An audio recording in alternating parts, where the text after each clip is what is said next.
And welcome back to the battleground, Kings Mountain High School, John Gamble Stadium, as we get ready for the 3-1 Wildcats of North Gaston and your 4-0 Kings Mountain Mountaineers. I'm Drew Fulton, along with in the booth with Coach Craig Short, and filling in from Lamont this week is Coach Brad Melton, and of course on the sidelines is Jeff Johnson. Guys, it is nice to be home. As Dorothy said, there is no place like it. It's been a long time. I was thinking on the way over here how it is definitely has been a whole month since we sat in this booth. So I'm glad to be here. And, not only that, it's good to be home, but it's also good to have this nice fall weather. It finally feels like football season. Yes, and welcome, Brad. Well, thank you very much. I appreciate it. Yeah. Happy to be here. Well, guys, the cooler weather is back. We're home for some great football here at Old KM High. We're going to review both teams. We're going to talk about what Coach Klein would do. We'll check out the other games going on in the area.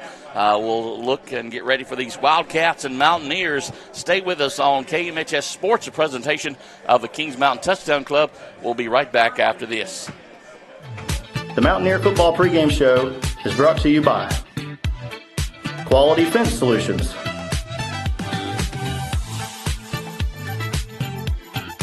HSI Land Development, Max Baxter Roofing,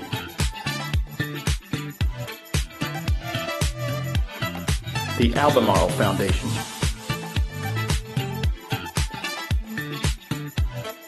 Bridges Hardware,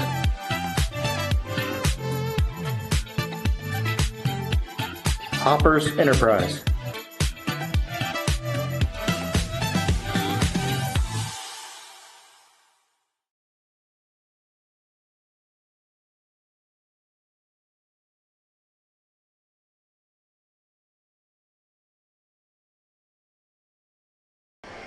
back here at John Gamble Stadium. Thank you so much for tuning in to the Mountaineer Pregame Show, brought to you by Quality Fence Solutions, just down the road in Bessemer City. All your fencing needs. HSI Land Clearing and Development. Build your foundation and build your environment. Max Baxter Roofing, serving the Carolinas for over 34 years with top quality residential and commercial roofing. Albemarle Foundation, they believe in growing the good. Bridges Hardware, all your hardware needs without leaving Kings Mountain. And Hopper Enterprises, your car dealer in town, and they always know how to give you a second chance. Guys, let's start talking about North Gaston a little bit.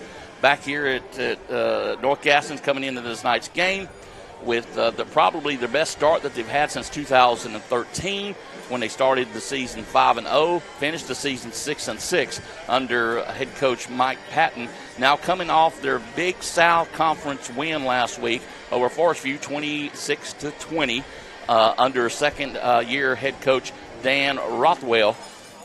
And it's their first conference game since 2021. Guys, does that put a chip on their shoulders? Does that fire them up a little bit, that they've got these wins under the belt? Are they here tonight to play ball? I believe so. Honestly, you think about it, when you finally get that monkey off your back of winning that first conference game, to start the conference 1-0, that gives you tremendous confidence. It's going to make you they're buying into what their coach is doing. You can see a change in attitude just watching them play. They have a different perspective. They believe what their coach is doing. They bought into the system. They're 3-1. And like I said, getting that win last week against Forest View, I think makes them – they're believing now. They believe they can win. For a long time, I think they were just kind of didn't really have that mentality. But if you watch them play now, they got a little bit of swagger to them, got a little chip on their shoulder. And I believe they're coming here tonight to make a point. It's been a long time since they've had any time of success here against Kings Mountain. But I believe they come in tonight with a little bit of confidence, thinking they're going to come in here and be competitive. I really do. Greg, you working in the system around North Gaston, you've probably seen some of these students that fed North Gaston. Any of these athletes stand out to you, or are the athletes getting better? Is Coach Rothwell just starting to turn the program around a little bit, or is the level of competition just that bad that they've got these wins under the belt? It's got to be one of the three. Do you want me to be honest? Completely honest. I think that they are getting a few better players because they also get a few guys from Holbrook Middle School. Most do come from WC Friday, where I was principal. for 3 years. I can tell you that the talent level coming from there is not as high as they would hope it would be. But looking on the field, they do look a little better. I think he is doing some of the right things. Coach Rothwell is a good guy. His brother, I've said this before, worked for me at WC Friday. I think he's a good guy and trying to do the right thing. But I just don't see – I mean, their talent level is down compared to a lot of the systems or the conferences teams. And I think that they have played some teams that are down a little bit. I will say in that Forest View game last week, Forest View had 3 touchdowns called back. And they lost 26-20. I mean, a win's a win, and you take it how you get it. But, I mean, you're telling me Forest View's 3 touchdowns better basically in that game than was North Gaston. So we'll see. We'll talk in a minute when I'm Coach Klein, North Gaston, about what I think they can do and what I think they're going to try to do. But here's the deal. Regardless, as Brad said, they come in with a winning record. Even if they go out of here tonight with a loss, they're still going to have a winning record. And based on what I've seen and heard about the Big South, there are games that they are going to win and can win. And so they should have a pretty good year this year. This may be a time where they get a little better and have some success in the conference. And here I'm going to tell you, any teams that can be successful in the conference helps the conference. I'll be honest, I love winning games, and I love winning games big, but I get tired of going to games that are not competitive. I'd rather be in a little bit of a competitive game because I think it bodes well for us down the road than does it be that we have a really easy time. So that's a very long answer, but that's my take on it. Well, the Wildcats come in. They lost to East Gaston, their rival, 29-14. Then turn around and won at Bessemer City 10-6. Took on and won against Cherryville 55-7, and last week, of course, they won against Forest View 26-20. The Wildcats have scored 105 points so far in these 4 games, and guys, that's 40 points more than they scored all last season. Number 14, junior quarterback Isaiah Egwig is leading the Wildcats offense. He's 21-46, 314 yards. Most of his completions have come in the first 2 games, or his attempts have come in the first 2 games. North Gaston passed 13 times during the East Gaston game, 19 during the game with the Yellow Jackets, but only 7 times with Cherryville and Forest View. They've gone to more of a running style offense, and Coach Rothwell has obviously saw something in their running game that he wants to stick with. Part of that is number 4, the Lattimore kid. The kid's athletic. He's fast. He's got some moves. I'm not sure how much support he has around him, but he has been a bright spot for them so far. He's been the guy that when there's a big play to be made, and he goes both ways. So we're going to see how that, when you get these Kings Mountain guys leaning on you both ways, that's going to start to wear on you. So we're going to see what his legs look like kind of in the fourth quarter, because I know he's a big part of their defense, big part of their offense. He'll line up in that wing. When you throw the ball out to go to him, he likes to run a little speed sweep. So he's going to be one that, but I can promise you, Coach Carroll knows that name, and I can promise you that he's prepared for that. They're not going to let one kid run this game for him. So I'm as much as I like him, as much as I like what he's doing, I expect him to have a tough night. Well, let me ask you this, and Coach addressed it a little bit in the coaches show earlier in the week. They're going to run kind of an old school powered offense, but then they can break the huddle and go 4 and 5 wide. Does that present challenges for the defense? I can tell you the thing that gets me. When they try to run that little double wing T, the best play they've had so far that I've seen has been just a fullback dive up the middle. And it's not a play that's designed to break. It's not a play that's designed to go 40 or 50 yards. It's really the whole line gets in there, and it's just kind of a rugby scrum, and let's see if we can push you for 4 or 5 yards. When they do spread it out and try to pass, I think in 4 games I may have seen, Coach, you can correct me if I'm wrong here, but I may have seen 4 or 5 times where they actually threw the ball downfield. It's a lot of swing passes, a lot of little bubble screens. I'm not really sure if the quarterback has the arm to really take the top off the defense. If he has, I haven't seen it. He may do that tonight. But in the previous 4 games, everything has been swing passes out of the backfield, little short passes. And I ain't going to lie to you, facing our defensive front 4 tonight, I don't look for that to change any. I think it's going to be screen passes just to try to keep them honest. It's going to be get rid of the ball as quickly as you can because he's going to see pressure that he hasn't seen before. Number 2, Javen Knox is their main running back, 49 carries this season, 522 yards already. He's had 3 games where he's over 100 yards this season. I expect to see him running the ball a lot tonight, so we'll look forward to that. When the Wildcats have put the ball in the air, number 4, Lattimore, and number 35, Nix, have been his 2 top receivers. Combined, they've got 14 catches, 266 yards, and account for 4 TDs. How dangerous, does it kind of lull you into, they're going to run, they're going to run, and all of a sudden they come out in 5 wide? Well, I think it does, but I think, lulling and actually having success are 2 different things in this respect. To go back to Brad's point, I think that with them running a little, what we'd call maybe a little bubble screen or something in the flat or a little swing route, not nothing over the middle from what we've seen too much. Definitely not getting deep because I don't think they believe they can have time to throw. They're definitely not going to probably throw much out of that tight set that they run where they're foot to foot, rugby style, because they just don't have enough time to get it out of there. And if they spread us out, I don't know that their linemen are good enough to hold us out of there to keep us back and from doing what we want to do. So I don't think, Drew, to your question, it is like that thing we see with South Point where they draw you in, boom, they hit you with a hot pass. I think they may try that, but I don't know that they have that ability or can be good with it. I tell you what I think to me would be the biggest concern if I'm North Gaston tonight, and that is when you go double wing T and you let Kings Mountain put 10, 11 guys in the box, I just think that's a recipe for disaster. Yeah. If they're but then again, you take it on the other way. If you do try to spread them out, let's say you go 4 or 5 wide, can your 5 linemen block my 4 down linemen? Right, good. And as a Mountaineer, I'm going to take that. I'm going to win that battle 99 times out of 100, I think. So it's kind of a pick your poison thing. What do you think you do best, and how do we capitalize on that? The North Gaston defense have given up 47 points this year. That's 11.7 points a game, caused 7 turnovers, and is averaging 1.7 sacks a game.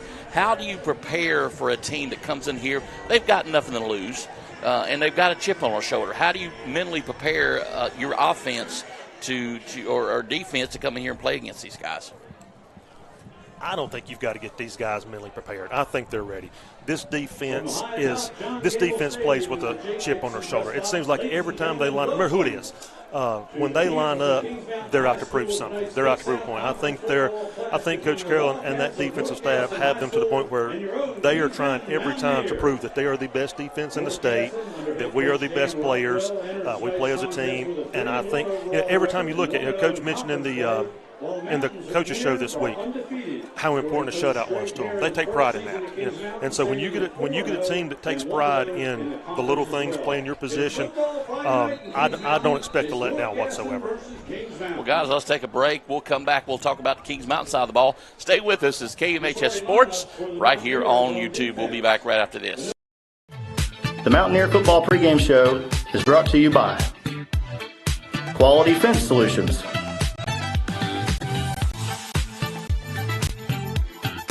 HSI Land Development, Max Baxter Roofing,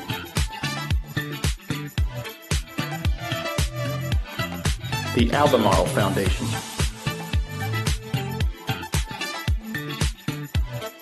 Bridges Hardware,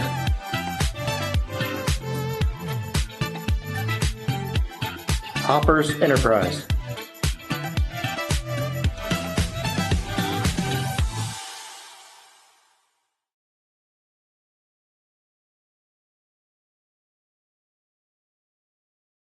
Back here live at John Gamble Stadium, getting ready for the Mountaineers and the Wildcats. Wildcats. I was thinking about something else. I don't know.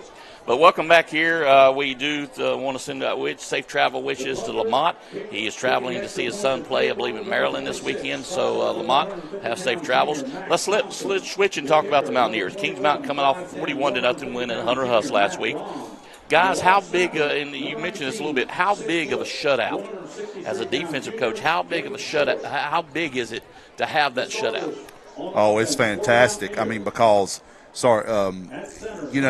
anytime you can do a shutout in the game, regardless of who it is, regardless of the competition, that's a pride thing for your defense and your defensive coaches. I was impressed. Not only did they shut them out, I think we held them to less than double digits in first down. So that's some good momentum, especially to run into. I know Coach said run into the conference. I know Coach said he was only taking it one game at a time, and I get that, and I agree with that. But I also think that was a good way to start the conference play. Just to elaborate on that too, not only what was impressed about last week, not only was it a shutout, but you had some young guys and some guys, not your starters, finishing off that game, and they played at a high level. They came in and there was no letdown. I think that's encouraging because in football you're one play away from having to step up and make a play, and to see those guys come in and compete at that level and show the same emotion and the same discipline, that was impressive. Because how many times have you seen a game get out of hand and then you get a late score on your subs? Yes. But that was not the case last week. So as impressive as it was, I think you got to throw that in there as well. That's a big win as well. Tonight, it's a big night for number 18, Kenan Zolo. He faces his former team in school. Zolo is 36 of 63, 443 yards passing, only one interception so far, and just a little over 55% completion rating percentage. Men, tell me about, I don't know if you personally know, but, you're facing your previous team. You're facing your previous players that you've played with for years. Can that affect your game? Is it emotional? Is it motivational? I think it's motivational because he's not the only one. Jason Melton played with these guys. The Armstrongs played with these guys. We have a few guys here from North Gaston, just like Gash was here last week playing Hunter Huss and had come from there. We've got a couple kids from Stuart Kramer that are going to do the same thing. But no, I think you can use it as motivation. I think that you want to show well because not only do you know guys there in the opposite uniform, I know he doesn't know these coaches because they weren't there when they played there, but they know there are a lot of fans tonight over on that side that are family friends, former coaches, people from the neighborhood, that kind of stuff. That is a big deal. So yeah, they're going to want to play hard, but I agree with what Brad said a second ago. It doesn't matter who they're playing. I mean, motivation is motivation, just like North Gaston. I mean, I'm sure they've talked a little bit about Zolo and, the Armstrongs, but at the end of the day, they really don't care. I mean, the bottom line is I think fans make more of that than anything. I really don't think they care. I think they just want to play with who they got, and they're going to play as hard as they can, and we're going to see what happens. The only thing that concerns me is that first quarter. When you get out there and you're lined up against the guys who you played middle school with, who you may have played, Pop Warner with, you went to Little League with, those guys you grew up, and you see those guys, and there is a little bit of I want to show you what I can do. I want to, because you know as well as I do, you never fight as hard as you fight your brother. That's right. And so when you see somebody and your best friend, I can remember whether you're playing football, baseball, whatever. If your best friend is in the batter's box, you want to strike him out more than anybody else on that team just for the talk. So the first two series, by the end of the first quarter, I think he's going to be over that. It's going to be just settle in, and we're going to get back to Kings Mountain football. But that first series, I think he will be thinking about it just a little bit. But listen, I don't think it's going to be. And as far as Jason Melton goes, I watched Jason last year during baseball season. During football season, and last year during baseball season. Listen, that kid is a pro. He comes out and he is focused on what he's doing. I'm not the least bit concerned with how Jason's going to affect this because he's going to go out there and he's going to thump somebody's head and he's going to make the smart plays and he's probably going to help him up when he does. He is. So, I mean, and we talk all the time about the kind of caliber of kid he is and that, the Armstrongs and of course, Zolo. I had the pleasure of having Zolo's sister as a student at my school and his mom, Teresa, and his dad, contributing to the school so much in so many ways. They're all good people. I mean, we're blessed to have them. But I'm going to be honest. Dallas is a great little place. North Gaston's a good school. WC Friday's a good school. Talking to one of my dear friends right now, as a matter of fact, Daniel Britton, who's a longtime supporter of the Wildcats, and they're just good people there. And so, look, they're going to play hard, and they're going to give us all we got, and we'll see what happens. I think, and I'm not saying this because I'm trying to sound like a homer, I think we're better, and I don't mean that in a disrespectful way, because I think North Gaston is better this year than they have been in many years. But they're coming in just a little short man tonight. But you never know. When you get out there and start playing, anything can happen. And I agree. I want to add one thing, too. With the new coaching staff, I like the way they're doing this. I like the way that they're building this program. The biggest thing with teenagers are getting them to believe. Yes. When you've come from a tradition in the last 5-10 years, you win one game, no games, whatever. Don't win a conference game for a couple of years. It gets complacency settles in. And so you get a coach who comes in, a coaching staff rather, who comes in and can make them believe that they can compete, believe they can win, and that's nothing but good things are going to happen. Yeah, and well, see, that's what Coach Rothwell's done. I mean, all of us here have done that, where they've come in. I met Joe the first time he came in, and he has worked really hard to get guys interested again, to get young men involved. I mean, he came to the middle school when I was principal. He recruited heavily. He talked to them. He worked in tandem with the middle school program. He just always offering stuff, having camps, having clinics. He's doing the right things. I think the thing that hurts him a little bit is, being able to staff with guys inside the school. Sometimes that hurts him a little. But I think he's got quality people working for him. Obviously, I mean, they're 3-1 after 4 games. I mean, come on. I don't care who you're playing. Win is a win. I know they've been weaker, but a win is a win. Let's take it and build on it. I told him that a long time ago when I was principal. Not that my opinion matters, but I said, look, you get some games on the schedule that you can win, you'll turn this around. And so you can even just tell with them warming up down here, there's a little bit more pep in their step, and they're ready to roll. So that's a good thing. One thing I noticed, too, you mentioned just now, is how small their coaching staff is. Yeah. I'm looking at, 3-4 coaches out there. Yeah. That's what I may be missing one, but I think I'm seeing 4 coaches out there. That's tough to coach. Yeah. 50 kids with 4 coaches, yeah. Especially trying to, the different positions. So I do like what they're doing. I really do. I think he's a good coach. He's a good guy. I've known he's him a great guy. I've known him for several years, and he's a great guy. Really like the way that program's going. Yeah. We did see number 12, T.J. Armstrong, come into the game last week and into the first half with Hunter Huss. He was only 3 of 9 with 27 yards, but it was great to see him get some of those reps, come out with the first team. Number 32, of course, running back last week, had most of the carries, but we did see he had 10 carries, 66 yards. But we did see a familiar face, and he's actually on the starting lineup for tonight. Robert Kendrick last week, 5 carries, 42 yards. Kendrick's going to start, but do you expect to see both of these guys as running back tonight? Oh, yeah. I mean, Robert's in there. He's just a talented running back. Great flow, great feel. He knows what to do. But Josiah is too. They're two, in my opinion, they're 2 different types of runners. Absolutely. I mean, they are both really talented runners. Josiah, though, he's one of those guys that, what I always have said, he seeks contact. He wants to go and he wants to run over tacklers and run through would-be tacklers and that kind of thing. But he also has a little bit of finesse. Robert is strong and will do that as well, but he has a little more finesse and flow. Both of them are good, and both of them are fine. And it wouldn't shock me at all to see, I mean, even doses, because Robert is also still going to play defense. So, yeah, that's where we'll be, I believe we'll go. What do you think, Brad? I agree. And I ain't going to lie to you. On a game like this, I'd love to see both of them get 15 carries in the first half, get 150 yards, and bring in the younger guys in the second half. Get some of those guys in, save their legs. Listen, I'm going to lie to you. The Lindsay kid off the JV team, he's fun to watch. He is. I would love to see Feimster again. I would. He got a touch or two. So last week he got a couple of touches. Great to see him back. Such a phenomenal kid. It's just a great kid. He's one of those kids that when you get to know him, you just want to pull for him. Oh, he's a great young man. He is. He's just a phenomenal young man. Great student. Great play, just a great. So I would love to see him get. I'd love to see him get 5 to 10 touches tonight. Yeah, I agree with you. But talking about the different styles, Josiah reminds me of that old school fullback.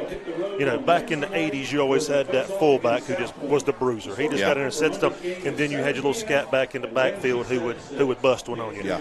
But you've got to make a business decision when you step in front of Josiah. You've got to commit to that tackle, or he's going to hurt you. That's exactly right. And these kids know that. And I don't think he's going to sneak up on anybody anymore. No. And the thing that has impressed me the most with him running the ball is how, and we've mentioned this on the air a couple of times already, that he usually gets yards after contact, and oftentimes it's contact from multiple people. He carries piles quite well. I know that sounds kind of weird to say that, but I think y'all know what I mean. He, even the fans listening, he just does really, really good things while he runs the ball and how he runs the ball. I will say on more than one occasion this year, he's kind of gotten on my nerves. Okay, and I say that with love. With love, yeah, because he's in the open field and there's one guy to beat. He told you. He seeks contact. Yes. He could sidestep him and be dancing in the end zone, but instead, let's go truck this something. Yeah. So sometimes you want to say, just the kid. He's already broke down on you. He's already broke down expecting contact. Step around him and go on to the house. But one more, I don't know how we've missed it. Teddy Jeffries. Yeah. Look at what Teddy does when he gets. He's another one that you just love to watch. So we are blessed with a plethora of talented running backs out here. The skill players are, and I will say this. Now I'm going to be a little biased here, so I'm going to call myself out on this. But our offensive line has done a great job this year. Those 5 big uglies up front have done a phenomenal job of opening up holes and making lanes and picking up blitzes and pass blocking, giving them time. So as much as we want to talk about the tailbacks and the so-called skill players, you got to give love to the big uglies up front. Oh, yes. Because that's where the work is done. And I have been really impressed with those 5 guys up front. Well, guys, let's take a break real quick. When we come back, we'll find out what Coach Klein will do tonight on this ball game. So stay with us. It's KMHS Sports on YouTube, a presentation of the Kings Mountain Touchdown Club. We'll be back right after this. The Mountaineer Football Pregame Show is brought to you by Quality Fence Solutions,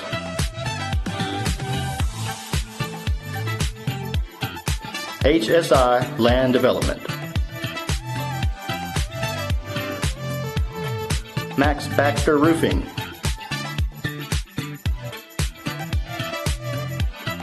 the Albemarle Foundation,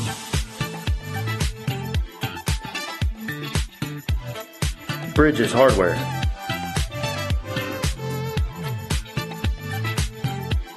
Hoppers Enterprise,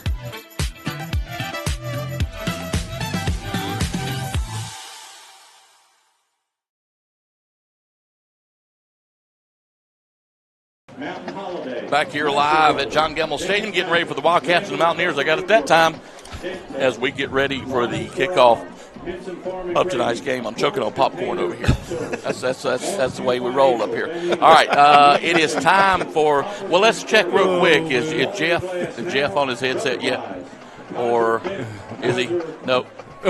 Is he down there? Is he also choking on popcorn? Probably so. If he can hear us, we'll get in touch with Jeff. We'll find out about the field conditions as we get ready for tonight's game. Let's go ahead and open it up and start out with Craig tonight. What would Coach Klein do? I'm going to give you the North Gaston Wildcats, Craig. If you're going to beat the Mountaineers, how are you going to do it?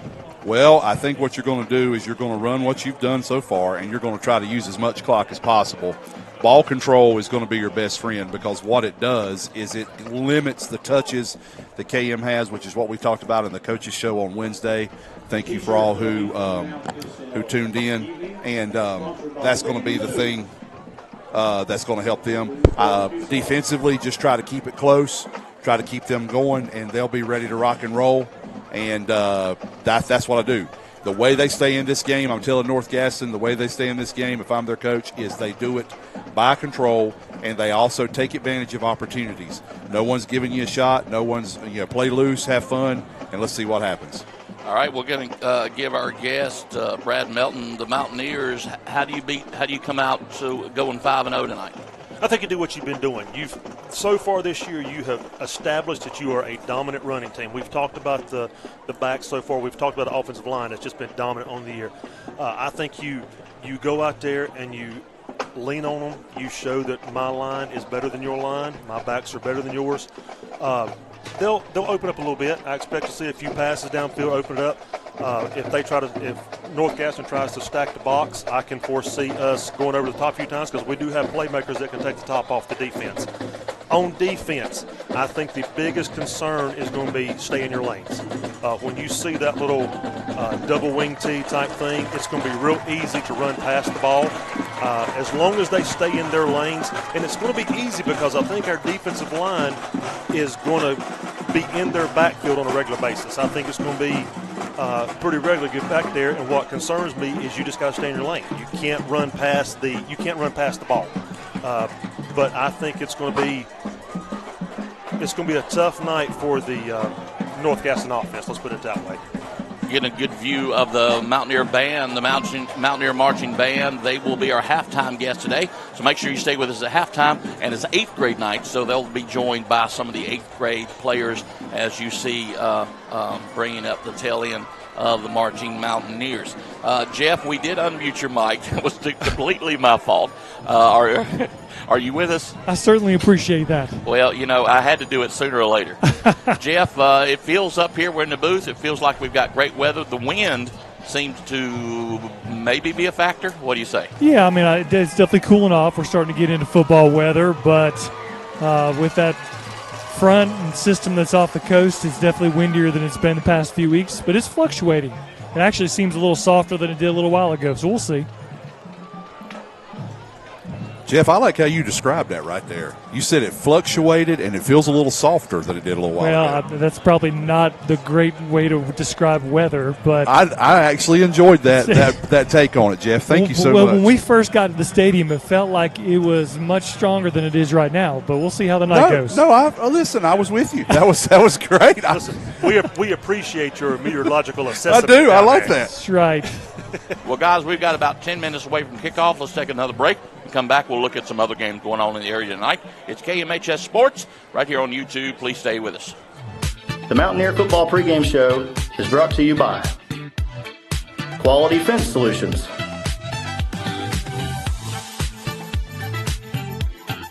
HSI Land Development,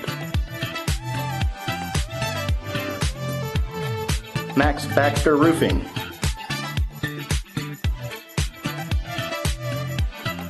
the Albemarle Foundation,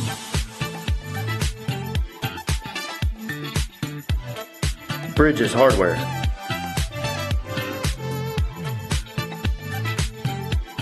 Hoppers Enterprise,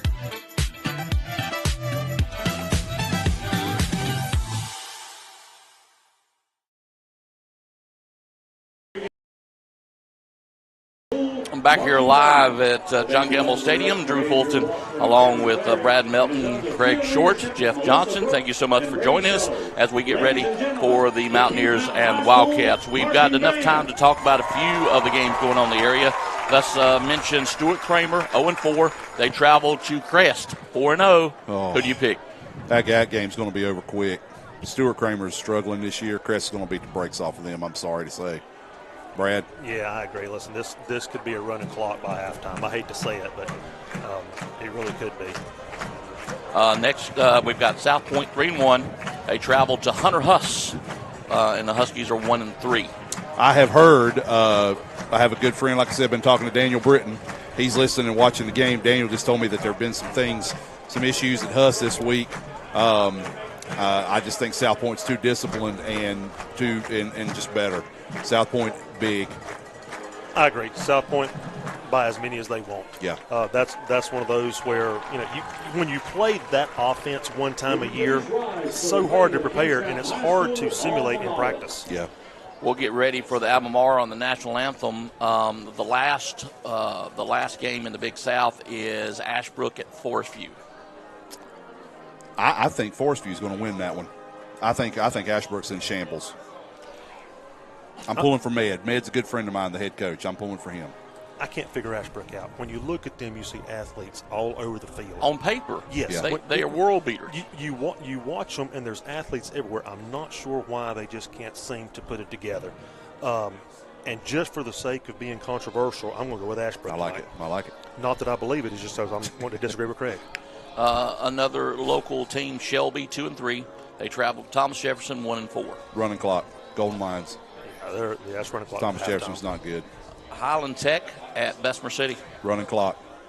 Go Jackets. Listen, shout out to Coach Short over there, doing a great job turning that program around. Yeah, especially having banged up again season. He's going to be 4-2 after tonight. Yeah, he's doing a good job over there. Let's pause for the national anthem. We'll be back here with more, so stay with us. Thanks to the living God who has shown much mercy, grace, and peace to each of us individually and to each of our communities.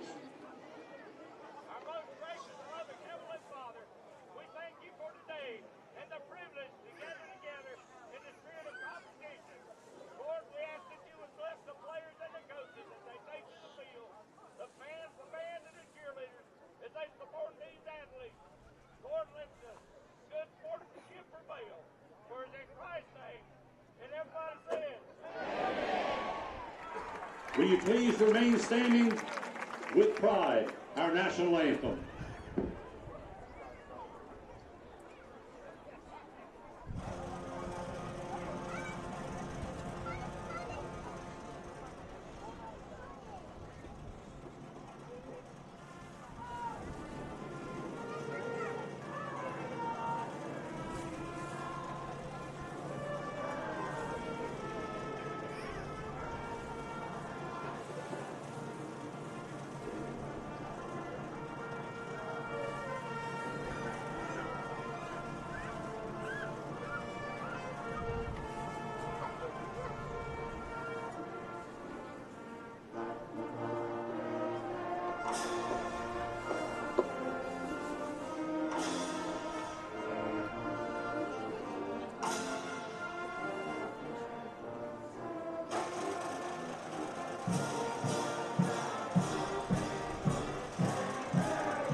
Stay with us at halftime to see the entire show for the 2023. So stay with us at halftime. Just a couple more. Some games I thought that could be very interesting. Statesville, they're 2-2, but they traveled to East Lincoln, 3-1. I agree with you. We know they've got the athletes. So yeah, they definitely could beat the Mustangs. But the Mustangs though lost a tough one last week to Hickory. So I'm gonna give the edge to East Lincoln. I agree. Just East Lincoln is a good program. They're strong. Now, Statesville is too. Statesville seems to be just a little more down this year than I think most people expected. But look for them to turn that around too. So this could be the week, but I am going with East Lincoln. Maiden travels 3-1, travels to West Lincoln 4-0.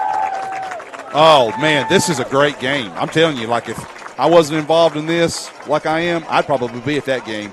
I believe that I'm going to go with the Rebels because I got ties there. I'm going to lie to you, Craig. Once again, sometimes I just want to pick against you. I like it. So I got to go with those Blue Devils tonight. That's a great little football town. Yes, it is. And listen, a lot like the Mountaineers. They travel well. They represent themselves. So I'm going with the Blue Devils on that one. I'll tell you, Drew, real quick, we're wearing our new yellow jerseys tonight. Thank you, Touchdown Club, for buying those, and the guys look sharp. The seniors choose every week what uniform we'll wear. And as we're making our way on the Mountaineer walk over to Mountaineer Boulevard to come down the hill, we can see them coming behind the press box. The fans will get to see them come on the field in just a minute. Didn't want to spoil it, but I couldn't stand it. They look too good. Let's talk about East Gaston. Maybe not a good game. East Gaston at Cherryville tonight. Oh, no, the Warriors big. That's a conference game. Yeah, that's a conference game, and that's another one that could be. It'll be ugly. Let's talk about their conference. When do you think is it possible for East Gaston to make that turn and be able to compete with Shelby and Burns for that top spot? I think they can compete with Shelby. They're definitely number 3, and they have been for several years. I agree with you, Drew, and I think they can compete with Shelby this year. I don't think they can compete with Burns. We've seen Burns. In my opinion, I think Burns is better than they were last year. That's my opinion. I think Burns will win that conference going away. I do think it'll be tough on them to play Shelby. I think Shelby will give them a tough game, but I still think they're better. I think the biggest thing with East Gaston, sorry about that, the biggest thing with East Gaston is look at the teams they play but leading up to Shelby and Burns. I mean, who really is going to give them that level of competition to kind of see where they are? You know, I hate to say I'm not trying to dog out anybody, but when you play Highland Tech and Cherryville and those guys, and then you play Shelby, you're stepping into a whole different arena. Watching the coin toss as we get ready for the opening of the game. Let's see who wins the toss and who elects to take the ball first. And if I was guessing correctly, I think North Gaston may have won the toss. I think he's showing on the sides of the coin. Oh, is he? Yeah. He's already flipped it. Oh, has he? Can I just say one thing, too? One thing, every stadium's got their little traditions and all. One of the things that we do here at Kings Mountain is the moment of silence. We have somebody in the stands that prays for us every week. And if you're visiting to the stadium, all of a sudden you hear the entire home side call out amen all at one time. Yeah. And I've had people ask me in the past, how does everybody know what it's doing? And when you tell them that you've got someone who's that's just one of those neat traditions that you see, at Kings Mountain. That's one of those things that kind of separates us from some of the other schools. Brad, I'll tell you, last year at the Stuart Kramer game, he was there and he prayed in the stands like he always does. And the Stuart Kramer side said amen. That's what I'm saying. They knew. I've had, the conference teams know now. Right. But like I said, you watch different teams who come in for the first time and like, okay, well, what's going on over there? And that's a little point of pride I like to. Didn't mean to interject there, Drew. Sorry that's about fine. that. Let's take our last break, and we'll get back for the kickoff. Stay with us on KMHS Sports. We'll be back after this. The Mountaineer Football Pregame Show is brought to you by Quality Fence Solutions,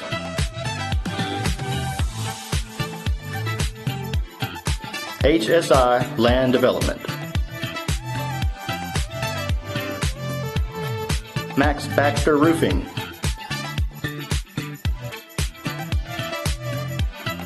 the Albemarle Foundation,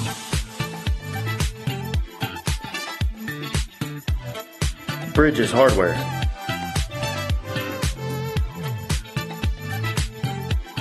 Hoppers Enterprise,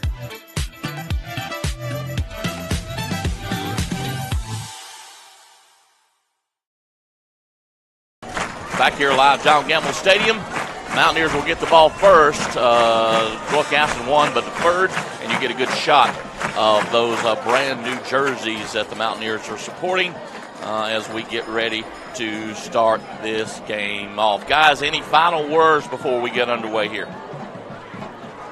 Like I said, my biggest concern tonight is stay in your lanes. I think you got a defense that is going to be in the backfield more times than not, and it's very easy to kind of get a little too excited. They're still teenagers. It's going to be very easy to get excited and kind of run past the ball sometimes. I hope our offensive line just leans on them, and that second half is going to be tough when you've been leaned on for the entire first half. Guys, I just want to give a plug real quick. We'll talk about them later at Big E's Barbecue. They're sponsoring wings for the press box tonight.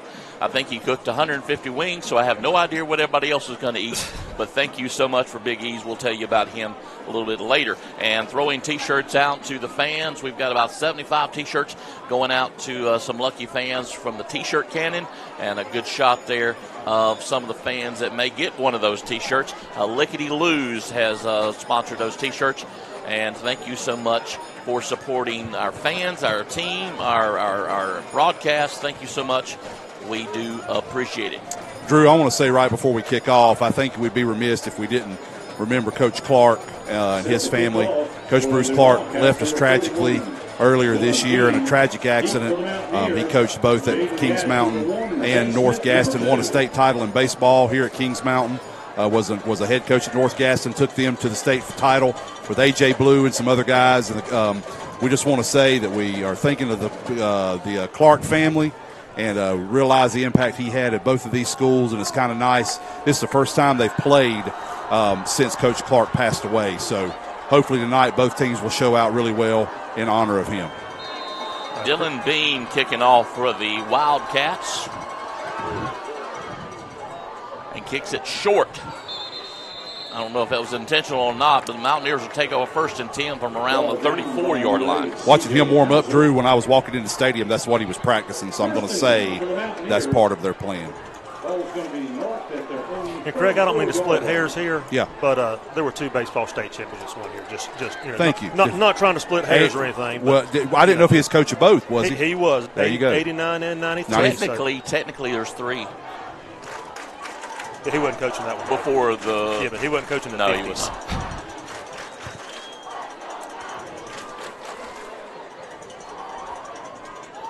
Student section as we get ready for action here at John Gamble Stadium.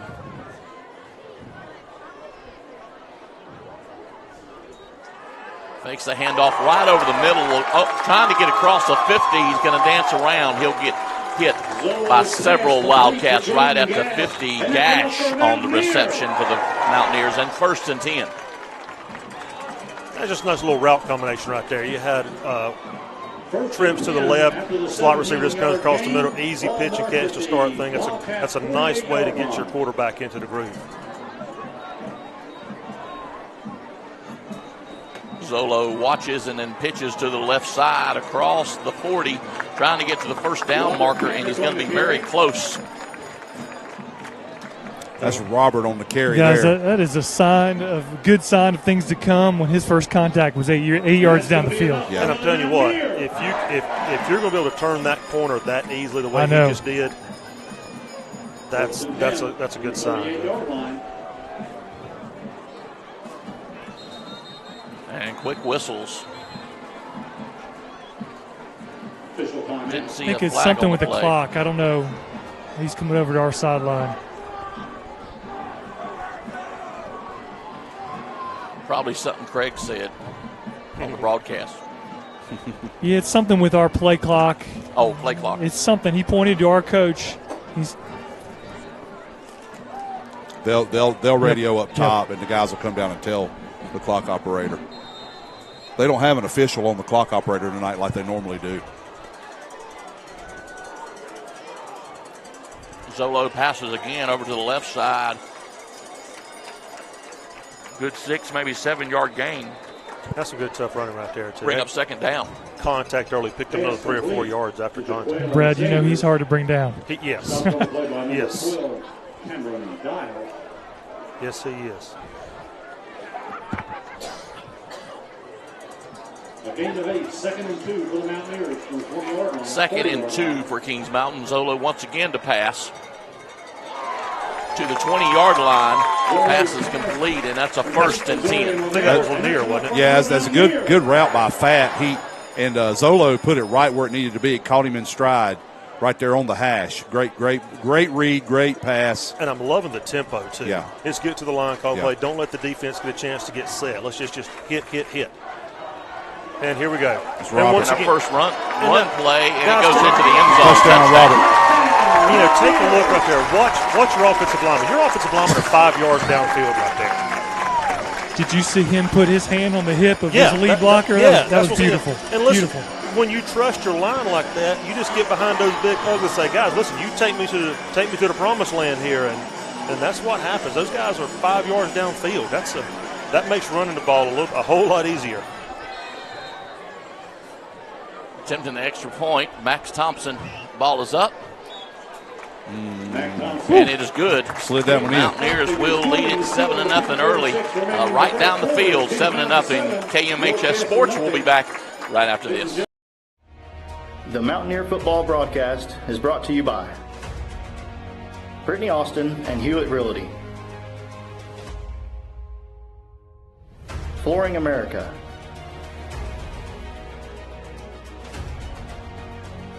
The Venue at Turkey Ridge, Allen & Sons Construction, Dellinger's Jewel Shop, Butler's Outdoor Design, JWH Contracting,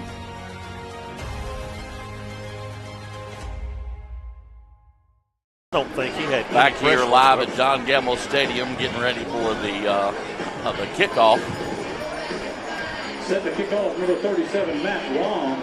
Matt Rom again to kick off. He did a great job at Hunter Huss last week.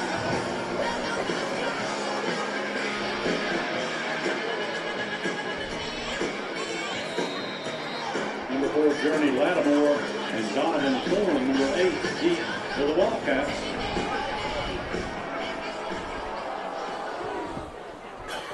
Get through there. Ball kicked deep, and it will be returned up to the 30. He's got a little hole to the 40-yard line, and he'll get brought down. On the return, number 8. So North Gaston, the Wildcats will take over 1st and 10 right from there. Number 40, Rodney Unash, 1st and 10 for the Wildcats. Rodney's family's right under our microphone.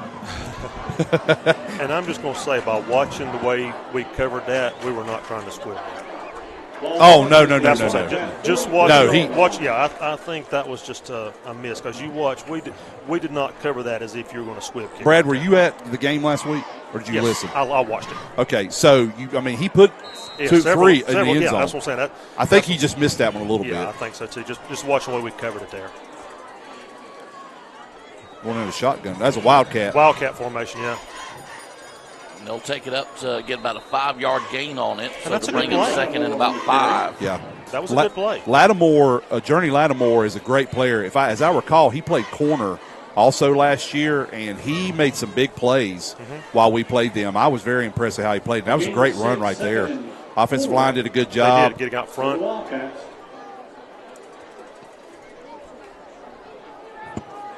Gage Phelan, number 65, the center. He's a good player, a really good wrestler. Started as a freshman last year. This receiver here's 2 yards off sides. They got him straightened out. Yeah. All right, here's that Now little, they're under center. Here's your little scrum. Straight up the middle, See what I'm no saying? gain at all. Just a lot of pressure by the Mountaineers. Bring up 3rd down. I'm sorry, and Drew. Short. Sorry, Drew. Quarterback tried to keep that one. Stopped by number 8, C.J. Hauser. So we'll call it 3rd and about 3. So first 3rd down attempt here for the Wildcats.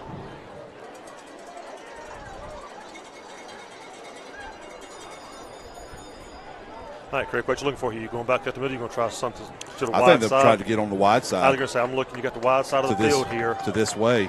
and I just don't know what they have if they do that. I try to maybe if the wing goes in motion, you can almost guarantee they're. Here he goes.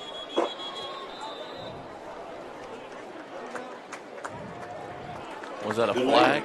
delay Of game. Now that changes things. that changes it. Yeah. Now in their offense, it may not, but I almost think I'd go back to their Wildcat here because they had good success with it, and maybe try to get it over here on our edge. And you can watch.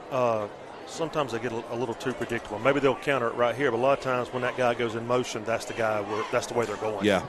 So we'll bring up a 3rd and 8 for the Wildcats right now. All right, so here he goes in motion. So we're going to short side of the field. Here, a little counter. There we go. Quarterback will keep the ball, but he'll get stopped behind the line of scrimmage. Mountaineers will give him nothing. That's what we were talking about on the coaches show Wednesday about the only disadvantage to running that type of scrum rugby type offense is that, and I said this Wednesday, you're going to put the defenders in the box with you. Yes. So if you're outmanned a little bit, you're not helping yourself because you're putting good on good and sometimes better on good. They're right in there with you. And right there is what I was talking about earlier in the game. They stayed home right there. Yeah. It's going to be real easy to see that scrum just go straight for the ball, dive in. But Armstrong stayed home right there and made a big play. And that's Cash and Lanier both back deep, but it's going to not even get close enough to them. So it'll roll dead at the 46-yard line. Mountaineers will take over 1st and 10 from there. Coach, Drew, I want to watch something there too. That punt, he took a long time to get that punt off. Which I'm sure they picked up on that. If we get some pressure, we may be able to block one of those. I couldn't see who it was, but somebody was on it that time, just by themselves. I mean, he took a long time to get it out of there. but I'm not going to lie to you. Give me an 11-yard punt. I'm Sure. going to let you take it. Zolo once again hands the ball off over on the left side. That's number 1, the ball carrier. He'll get close to a 10. Robert. Was that Robert Kendrick? Yeah, Robert. On the stop, number 32, Esau Robinson. Robinson on the stop for North Gaston. 1st and 10, Kings Mountain, as they hurry to the line of scrimmage. Still got the tempo. Fakes the handoff. Zolo keeps it himself. He'll cross the 40-yard line, so he'll pick up maybe 3 yards on the carry. And North Gaston did a good job defending that, because you notice our line went right that time, so you had motion going to the right, had a little counter boot back the other way, but they did a good job staying home. I can promise you that North Gaston has not faced anybody that will have the tempo that we have. That's a good ball. All the way down the field, incomplete. Gash, intended receiver. But once again, good pocket right there. They will show the guys, but Fat was over here in the flats, very wide open. And I don't know if his defender just took off. Watch the quarterback's eye, something to keep an eye on. He went with him, Jeff. The safety helped over top. Yeah. The corner took it, and then the safety helped over top. So Fat did come open, and what that did. To Kendrick across the 40 up to the 35-yard line, and he'll be close to a first down. Depends on where they mark it. And I think our coaches are going to know that. They know they're going to double cover Gash, so it's going to open other things. It's picky poison. That third down play call tells me they knew they were in four down territory if they didn't pick it up, and here we are. I think I'd like to have a measurement right there. And the ball off once again to Kendrick. A big hole. He's got the first down and then some, still carrying on down across the 15-yard line. Oh, he's looking good tonight. UNAX did a good job right there sealing that edge, too. He came down on a crap block right there and really set that edge. That was a great job. Mountaineers trying to put more points on the board here in the first quarter. 6:31 to go here in the first quarter. And he'll get stopped behind the line of scrimmage, bring up second down. That's a great play by Seth I think it's Magaha. He got through number 32. Made a great play. He had help, but I don't know the number of who got with him. 15-yard line. Came through on a blitz. Actually, he's playing defensive end, so he got through pretty easily. Second and about 12 right now for the Mountaineers. Zolo back to pass. He has a man in the end zone and just smallly overthrown. Just almost on his fingertips. Well, that's a play. If down here, guys, the wind is going the direction he threw that ball. Oh, really? And that ball just got up in the wind, and I just felt a gust. It just took it with it. I can't see the number for the right guard out there, but they brought a blitz right there, and he had a double team on the nose, and he came off and picked up the blitz. That's a great job of just recognizing what's coming and giving him time to make that play. It's Chris Benton. Is that who it is? Okay. Yeah. Zolo back to pass again. Looked for a receiver. Got plenty of time and just a little bit overthrown over the top of his head. And bring up fourth down for Kings Mountain. 56. Jaden Gash, the intended receiver. I was looking for 66. I couldn't find him. But yeah, Ben did a good job on that last pass. So the Mountaineers will send in Max Thompson to attempt a 32-yard field goal. Max Thompson out of the hold of Bryson Brown. Something to keep an eye on. The wind's coming back towards our stands, towards the cameras. Low snap. Get in there. He missed it. No good. Yeah, it went right. Wide to the right. A little bit to the right, so the Mountaineers will not execute and get any points there. But we'll take a break. We'll be back with more Mountaineer football. Stay with us right after this. The Mountaineer football broadcast is brought to you by Gutter Guys, Innovative Pool Designs, King Construction, Long Branch Land and Water, Christie Sellers with Allen Tate Realtors, Lickety-loos.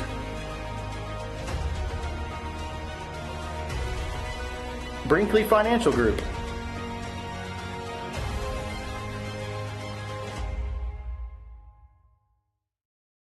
Back here with live action. We missed the first play from scrimmage for North Gaston. They're able to pick up about 10 yards and a first down. So it was a great run by Journey Lattimore around the edge. Like I said, he's a great athlete. A really good player.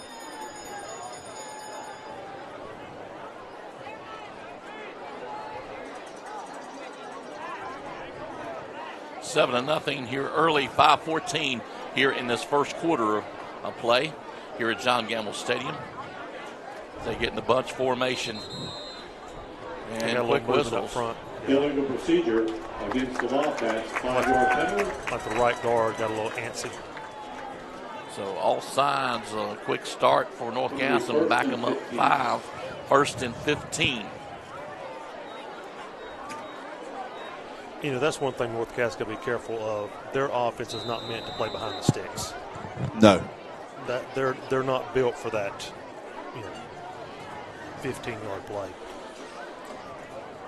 Give a shout out to a friend and family listening tonight, Mike Hayes over in Grover, all the way from the big town of Grover. It's a long way. It is a long way.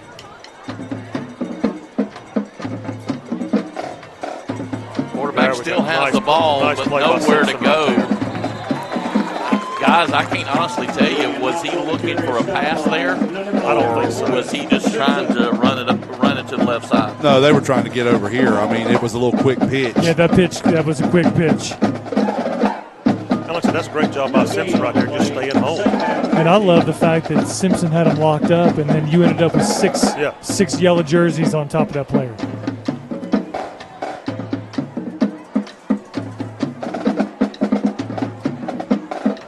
Bring up a 2nd and still 15 for the Wildcats. Mountaineers will put the rush on, but I guess, with a formation like this, it's always a rush. There's no turning the blitz on or anything. They're putting 9 and 10 in the box every time. That's a tough swing for anybody. That was a great job by their quarterback. That snap came high, and he one-handed it and got that handoff. Still got the handoff, yeah. So 3rd and 11, 3:33 to go here in the first quarter. Thank you so much for joining us here on KMHS Sports. Presentation of the Kings Mountain Touchdown Club. We'll tell you about the Touchdown Club and how you can become a member here in just a little bit. That's one of Craig's favorite things to do. Mm-hmm. So 3rd and 11. And here they go to the spread. And they go to a 4-wide formation and man in motion and quick whistles. They're calling timeout. Drew, I'll say real quick, you mentioned Big Mike Hayes down in Grover. Just a little bit farther away, but not much, just a little bit farther away. My man Dale Rivera is checking in from Costa Rica. He said that, and I know he did it just because he wanted me to say his name on air, so there you go, Dale. He said he'd rather be here, and I called him a liar. So there you go. Yeah, Costa Rica, that's just right down the road. Yeah, it's not far. Yeah, right. It's not far. Grover, Blacksburg, Costa Rica. Yeah. You know how that goes? It's the upper part of South Carolina. Yeah, upstate South Carolina. Yeah. I know he's going to hear me. What is he, bored? That's what I was like. I mean, yeah, you don't have anything to do with Costa Rica, Dale? Guys, any quick updates on any of our scores? Yes, sir, Drew. I forgot about that. For the Caldwell Banker Farm Bureau 133 West Just-in-Time Plumbing scoreboard. Let's get some updates right quick. I'll pull back my computer. I'm working high-tech this week. I got a computer with me. Let's see what we got. So far, I'm scrolling down through our local games. Nothing is showing as a score. In fact, they haven't even shown ours yet. So let me check on Gastonia. We'll come back in just a minute. The Gaston Gazette. Snap is a little high. He gets it off, but it's low and almost intercepted. And I'm telling you what, is that Eli Lipscomb in the backfield? Yep. He almost beat the snap back there on that. He came through completely untouched. All right, Drew, here are some updates. Lincolnton 7, Newton Conover nothing. South Point 7, Hunter Huss 0. Bessemer City 21, Highland Tech nothing. East Lincoln and Statesville 0-0. North Lincoln's up 7-0 over Hickory. Maiden up 6-0 over West Lincoln. East Gaston 7, Cherryville nothing. Shelby 14, Thomas Jefferson 0. No score showing in the Stuart Kramer Crest game. And no score showing, Ashbrook up 6-0 over the Forest View Jaguars. That's the latest update. So the Mountaineers will take over 1st and 10 from around the 48-yard line. Also give a shout-out to Jeff Williams. Jeff he was currently on our football staff. I can't remember if it was linebackers or running backs he was coaching, but he finally got his offer for a head position coaching baseball with Vesper City. So good luck to him. I know that's something. He's always been a baseball man, won a couple state championships with Cherryville. So congratulations to him, and go Yellow Jackets come baseball season. Zolo right over the middle, just in and out of his hands, pass incomplete. Just a little bit on his back hip right there. Probably could have been called, but it was just a little bit behind him. If you asked Jaqueline, he should have caught that. Mountaineers are hurried to the line, 2nd and 10, 2:55 to go here in the first quarter of play. Mountaineers up 7-0 with one missed field goal earlier. Zolo changing the play at the line of scrimmage. Robert Kendrick in as your running back. And he drops back to throw. Man open right over the middle. It is complete. Still up to the 40. How about First and 10, and about 6 more tagged on to that. How about that? I heard you, Craig. How about that? Yeah, let me ask you this. Did he get 2 receptions on that play? Yeah, 3. For real, 3. Great concentration, though. Yes. The Mountaineers will keep up the pace and go back to the line of scrimmage. Quick pass out. Number 13, he's got it.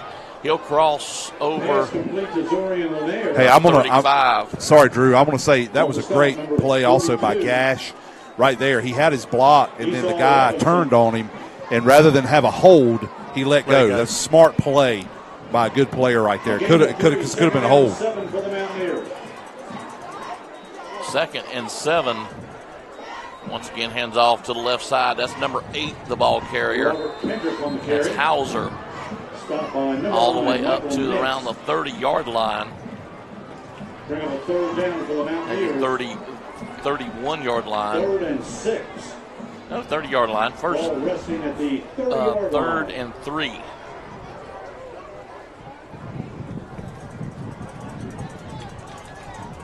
Well, about 3rd and 5. Zolo once again changing the play at the line of scrimmage. Hands the ball off. No, fakes the handoff. Unash over on the left side. He'll pick up the first down and 1 or 2 more. 1st and 10, Kings Mountain. Talking about Unash, I was talking to Coach Blanton about him earlier in the season. During the scrimmages, he was playing more linebacker. And he said they talked to him and said, listen, we really need somebody as a little H-back on offense.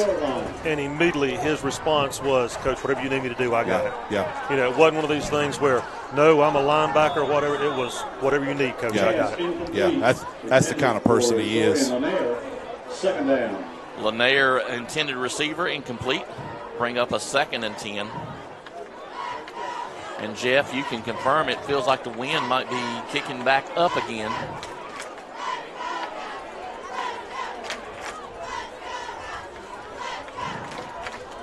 Zolo makes his calls.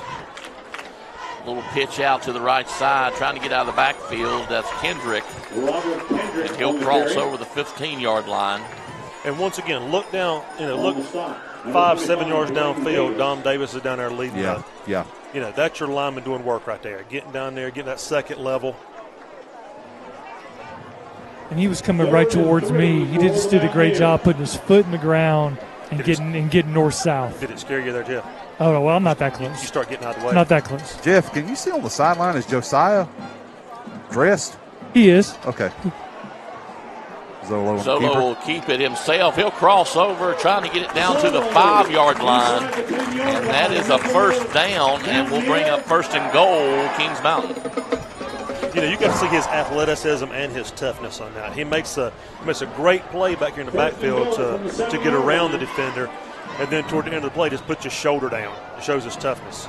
Robert Kendrick inside the. It's a good 5-yard pickup right there. line. Kendrick right up the left guard. He'll pick up a couple. Looks like it's at the 3-yard line. Yeah, just beyond the 3. Listen, this is where I like to say those guys just get behind your lineman and just pound it in. Second and goal for the Mountaineers. This is where in the last few games we've run the Wildcats some too. Looks like I had a little movement right there, maybe. Trying to get to the end zone. Does he do it? I think his knee's down right on the 1. We're going to mark him just short. Yeah, that's a good call. He got in with the ball, but his knee was down right at the goal line. Yeah, he reached across, but it was after his knee was down. Yeah. Good eye from up there, Craig. Thank you, Time's going sir. to run out, and that'll take us to the second quarter. So stay with us. We'll take a break. We'll be back here. More Mountaineer football right after this. The Mountaineer football broadcast is brought to you by Brittany Austin and Hewitt Realty, Flooring America,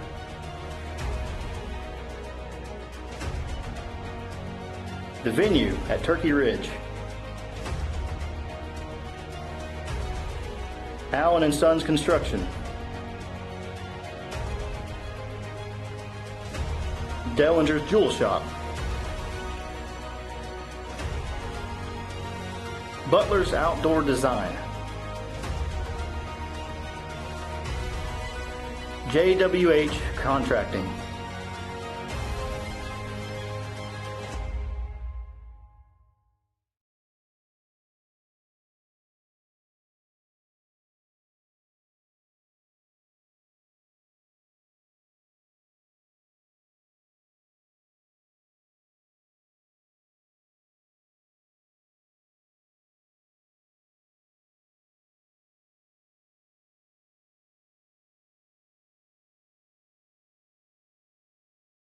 Back here live at John Gamble Stadium as we get ready for the second quarter. The Mountaineers trying to punch it in. Looks like right at the 1-yard line, 3rd and goal from right at the 1. We'll let Brad give those in a minute, Drew. Brad's got some first quarter stats for us fans. He'll go over just a moment. Wildcat. Over on the left side, and that's touchdown, Kings Mountain.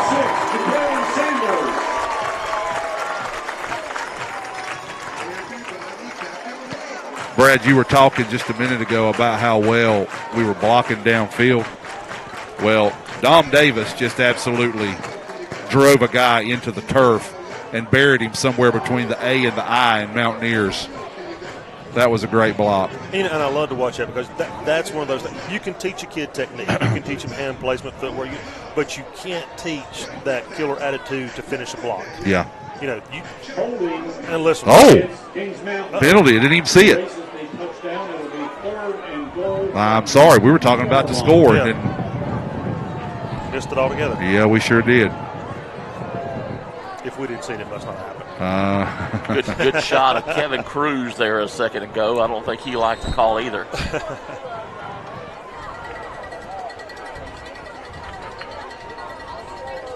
So still 3rd down. Zolo back to pass. Looks like he'll just take it himself.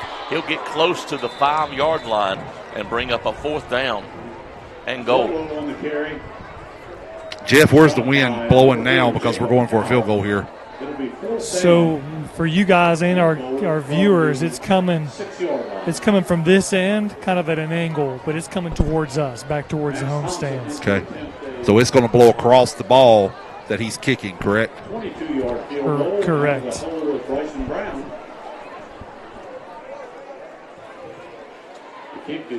That one's good. So Kings Mountain will No. settle for a field goal. He pushed it right. No, it's no good. So Kings Mountain will still have it 7-0 here at John Gamble Stadium. We'll take a break. We'll be back right after this. The Mountaineer football broadcast is brought to you by Brittany Austin and Hewitt Realty,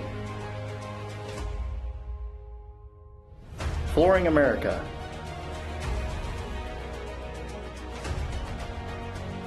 the venue at Turkey Ridge, Allen and Sons Construction, Dellinger's Jewel Shop, Butler's Outdoor Design, JWH Contracting.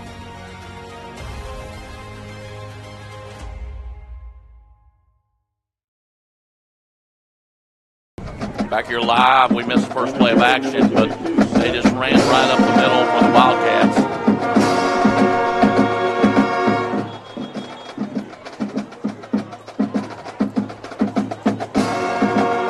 Scoreboard's off. There we go. Bring up a second and about 5. Stay tuned at halftime for a Marching Mountaineer presentation of our halftime show.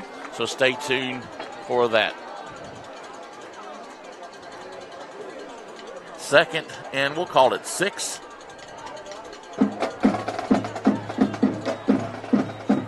Over on the left side, he's not going to get back to the line of scrimmage. He'll lose maybe 1 yard on that play. The good thing about that formation, guys, if it doesn't work, you're real close to the line of scrimmage, so it's not like you lose 4 or 5 yards. Yeah, you're not if you're in shotgun. So it'll be about 3rd and 8 for North Gaston.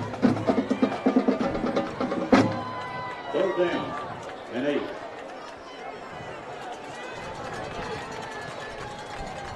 Good shot there of Eli Lipscomb there on the Mountaineer defense. They'll go to a passing formation right here. Gets the ball out quick and just kind of overthrown, so incomplete. Intended receiver. You know, he was open if the pass would have been there. Yeah, he was. I mean, he got us off the line a little bit, but I'll tell you this, he was not able to set his feet at all. He threw it from his heels. Yeah, he could not step into that throw. There was way too many yellow jerseys in his face.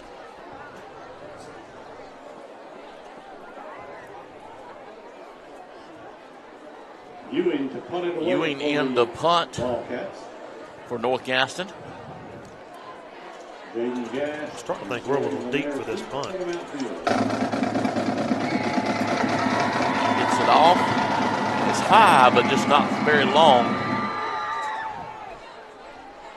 And it'll cross the timeline and get into Kings Mountain territory around the 37-yard line. So the Mountaineers will take our 1st and 10. You know, guys, we've moved the ball, but only 7 points to show for it.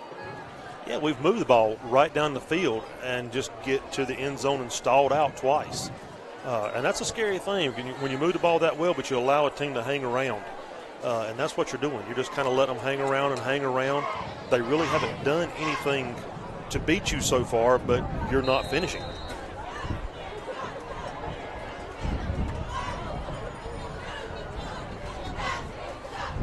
Zolo calls the plays. That's once again Kendrick around the left side. He's got a little running room. He's still trying to shake off tacklers. Gets it up to around the 40-yard line. So that's a 1st and 10, about a 13-yard run right there by Kendrick. All right, and I've got to give it to him again.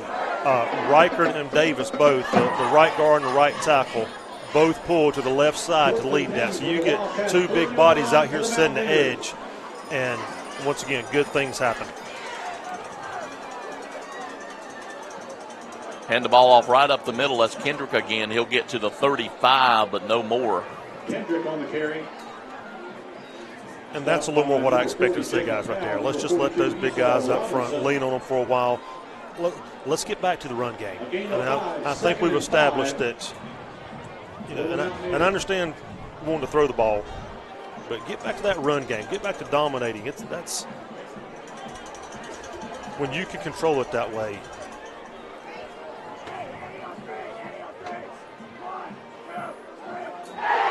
Zolo once again passes. Number 6 is on the reception. He'll take it down to the 25-yard line. That's Sanders on the reception. And that's enough for another Mountaineer. And that'll be a 1st and 10, Kings Mountain. 8:27 to go here in the second quarter. And Brad, to go back to your point, obviously we're going tempo and things too. We're trying to score as much as we can to run our offense. It's just we've not executed at the end of the drives. Josiah's in now. Yeah, Josiah's in now. So Josiah Hill, that'll be his first carry, and just needs to get warmed up. So he'll get back to he might have gotten 1 yard off the run. He got 2. A gain of a yard, 2nd down and 9. 1.5. Sorry. I'm looking down the line. So 2nd and long. 4 receiver set, trips to the far side. Zolo once again fakes the handoff, keeps it himself around the right side, and that was makes it up to around the 20. That's a great pull right there. As the quarterback, you're reading the defensive end, and that end went straight down the line. He pulls it, had the entire edge, just happened to slip a little bit right there. But that was a great read by Zolo on that particular play. The defensive end just completely crashed inside.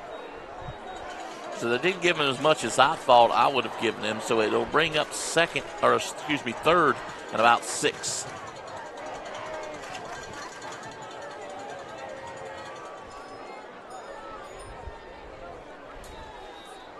Zolo hands it off to the left side this time. And once again, watch. Look at the lineman out front. Look at Davis. Is that Davis down there? Davis is out there. Alex is out Jackson was there. Yes. And that's the thing. They're big guys, but they're athletic. They can move. They're not just clogging holes. Love to see that. Those guys 5 yards downfield leading that block. Yeah, that was really, really set up well for them. It was. They did a great job right And that was Robert Kendrick on the ball carry there and brings up a 1st and 10. We still can get a first down here. 13-yard line. On the 13 is where it's resting. And look at him out here leading Same again. play, going around the 10 to the 5. Davis out there. Davis had an assist on the tackle. He got assist on it. He landed on it. He sure did. He just landed on him. He sure did. Yeah, normally the running back lands on the lineman. In that case. Well, listen, I'm going to blame Rob for that. You got a block. You can't outrun him. I mean, come on. Just back off a little bit. Let him get out there. He will make that block for you, I promise. I think I'm wrong. I think that was Alex. I think it was Alex Jackson that landed on him on that one, yeah. Okay. Normally Alex is driving other guys into the turf. Yeah. That time he drove Robert in. So 2nd and a yard. Kendrick right up the middle. Yeah, He's got a big hole. And touchdown, Kings Mountain. Yeah, those running backs get a little excited. If you'll just hold on, these big guys didn't run out there all that way not to hit somebody. Right. That's right. If they're going to run that far, they're going to make some contact. So they got a guy down. Follow your block. Official timeout. It's really good to see them finish right there, though. Too many times they went straight all the way down the field and then just stalled out. I love that drive. That's a great way to answer. Nisar Thomas is the big Wildcat that's down, a lineman for North Gaston. So while they're tending to him, we'll take a break. We'll be back here with more Mountaineer football. Stay with us right after this. The Mountaineer football broadcast is brought to you by Watch Jackson out here. He's a Gutter Guys,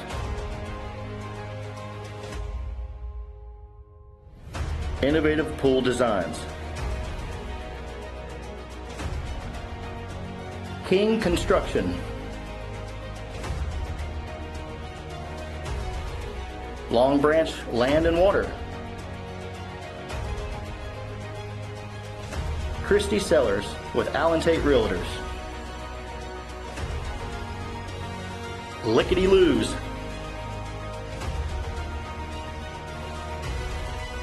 Brinkley Financial Group,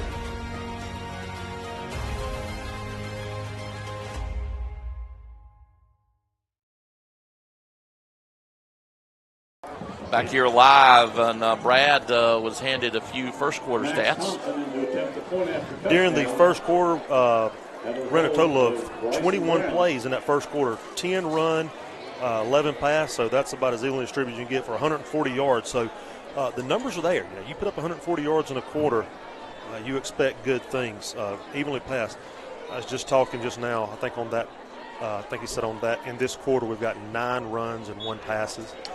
Plays, and I like to look at it. So that kick is good. 14-0, Mountaineers lead it. We'll be back here with more Mountaineer football right after this. The Mountaineer football broadcast is brought to you by Brittany Austin and Hewitt Realty, Flooring America,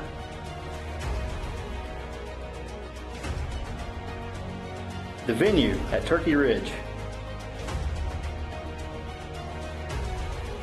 Allen and Sons Construction, Dellinger's Jewel Shop, Butler's Outdoor Design,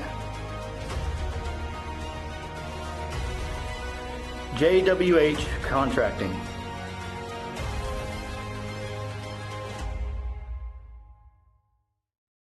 Number this week. Back here live at John Gamble, the battleground, as the Mountaineers lead at 14-0 over the Wildcats of North Gaston. Thank you so much we're coming in loud and clear everywhere from Grover to Costa Rica. How about that? Matt Rom will get ready to kick this ball off again for the Mountaineers.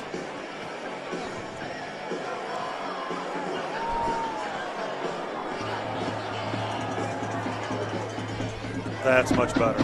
And it's kicked deep around the 5-yard line to the 10, up to the 20. Mountaineers have him in coverage, though.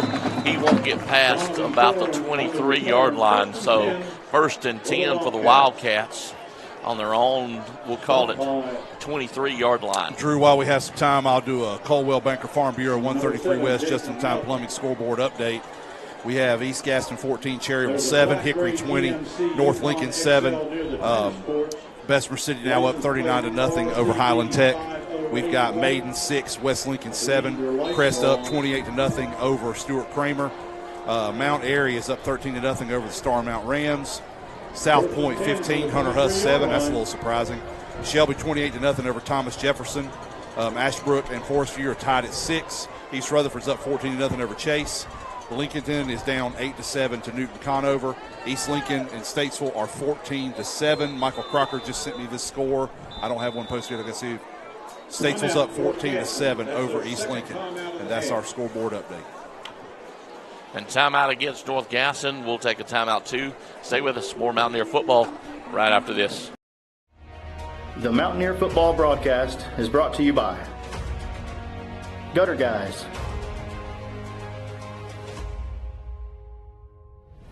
Innovative Pool Designs, King Construction, Long Branch Land and Water, Christie Sellers with Allen Tate Realtors, Lickety Loos,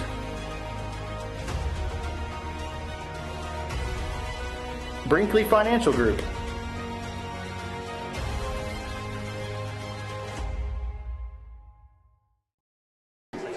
back here live, John Gamble Stadium, as we get ready for the North Gaston Wildcats to try to move the ball. 1st and 10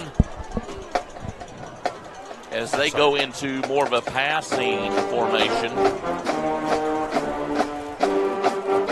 Number 4, halfback pass, but he held it way too long. Mountaineers eat him up. Number 44 and number 9.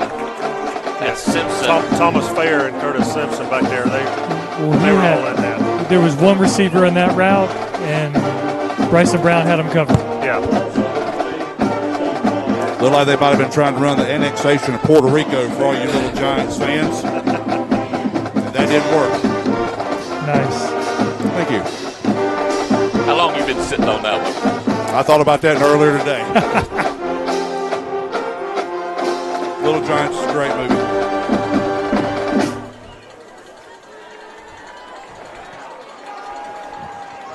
There was a penalty flag on the field.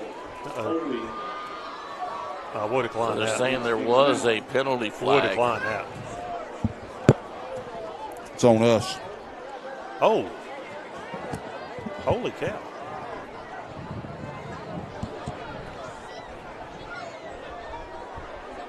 So holding against Kings Mountain was the call. negate a great play by Mountaineer defense. And will be 1st and 10. Who was it called on? Could you tell? I think they're calling on Bryson because it was thrown at about the backfield? 35 or the 40, Okay. right in front of their sideline. And yeah, that's what Coach is talking to the White Hat right now.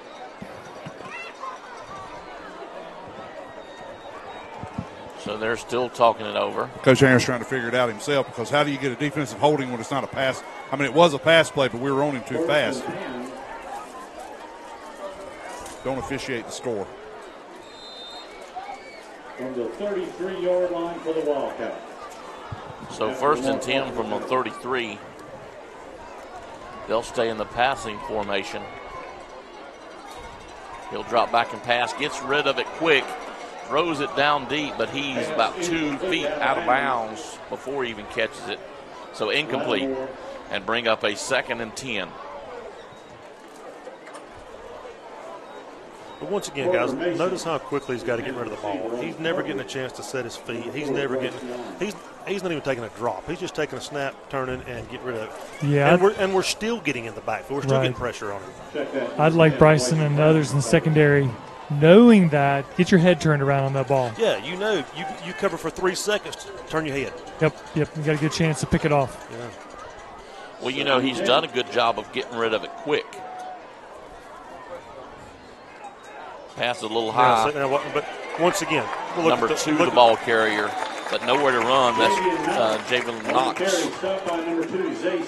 Yeah, good job by Zay right there. Well, really the entire left side of the defense in the backfield. And brings up a 3rd and long. 3rd to bus ride. And Eli's not happy with himself right there. He had that and just kind of slipped through his hands. Yeah. He's still telling himself right there, how did I miss that? I got this, Coach. I got it. Watch it. So 3rd down, they'll come back out in the spread formation. Tight end to one side, wing on the other. Fakes the handoff. Quarterback will keep it, but I think he went down. Yeah, they're going to call holding. Slipped. We'll decline that. We should. Yeah, you're going to bring up 4th on a bus ride there. It'll be 4th right there where he fell down. I think he really slipped on the turf is what he did. But he was quickly, if he hadn't have been, he would have been wrapped up pretty fast. Yeah, you got to decline that. Penalty be declined. 4th down. So penalty is declined, and it'll bring up a 4th. 4th and about 18 as they run the punt team on. And we send 2 men deep. I'd send the house from our defensive left and their offensive right. That's where he's stepping, and that thing is taking too long to get back there, and him taking too long. Cash and Lanier back deep to receive for Kings Mountain.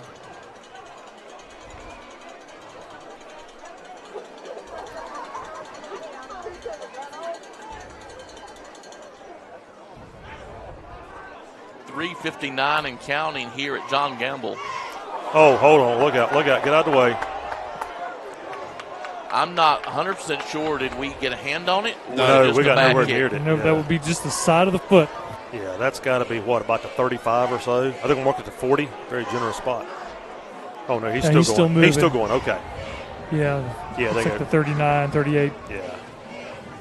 The 38-yard line. Which is actually generous. Yeah, that's still generous. That ball was 5 yards out of bounds at 40, it seemed like. 1st and 10, 3:50 to go here in this first half. Once again, fans, stay with us at halftime. We'll see the band, and we'll see the 8th grade band join them right at the end of it. You may even see Jason Mills and Jonathan Bunden perform some halftime show. Here we go on an empty backfield. Zolo, quick pass. Watch the blocking number out 6. there. A great block. Watch the block by the receivers 1st and out 10 here. and get run out of bounds by number 2. That's Knox. Runs them out of bounds. That's Sanders on the reception for Kings Mountain in the 1st and 10. Brad, did you see what I saw though? He had a lane. Yeah, he had it inside and took it outside. And he went outside of Fat, and I don't understand why. I'm not sure either. I think that's why Fat was holding his arms up. He had a he had him sealed. lane. He had him sealed. Oh. But, even though that's a pass play, it's as good as a run. Oh, it is. A little screen pass behind, you're still. Robert Kendrick on the carry. Kendrick on the carry, almost up to the 20, maybe the 21-yard line. Bring up a second down at about 6. Second down, gain of 3. Yeah, sometimes you just want to tell those guys with the ball, run to the butts. Yes. When you see the back of your jersey, that's where you've got to go. That's where your block is. Guys, what is that spot? I don't know. I So think it's the same Zolo thing, Jeff. hands it off right up the middle. Kendrick is the ball carrier. 40 on the stop. That's Jacob Powell from Old Gaston. I'm almost looking down the line, and he made it to at least the 21, and he moved it back to almost the 22 and a half. I don't get Who that. spotted it, this side or the other? No, the other side. No, actually, the guy that's walking in the secondary right now in the middle. So 3rd and 3. The back judge is spotting it?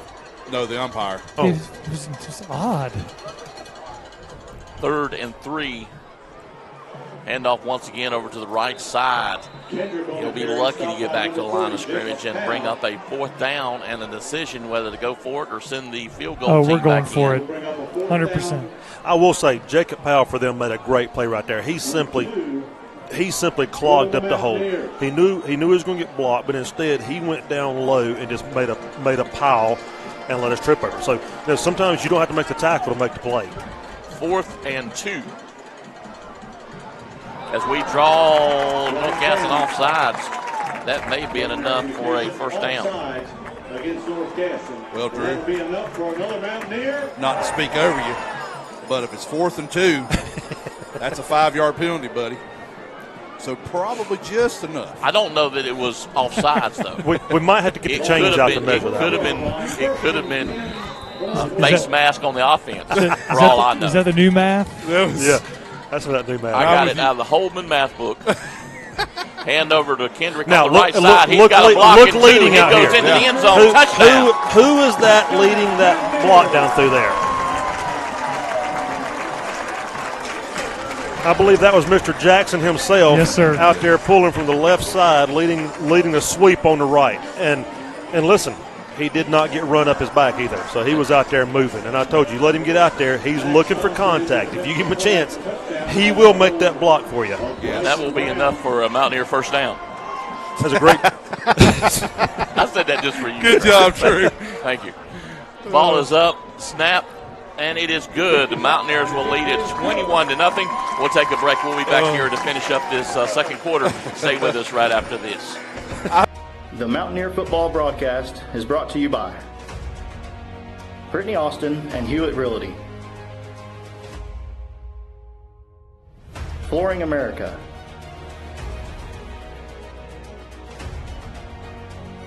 the venue at Turkey Ridge,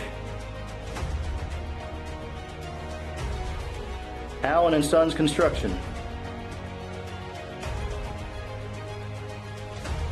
Dellinger's Jewel Shop, Butler's Outdoor Design, JWH Contracting,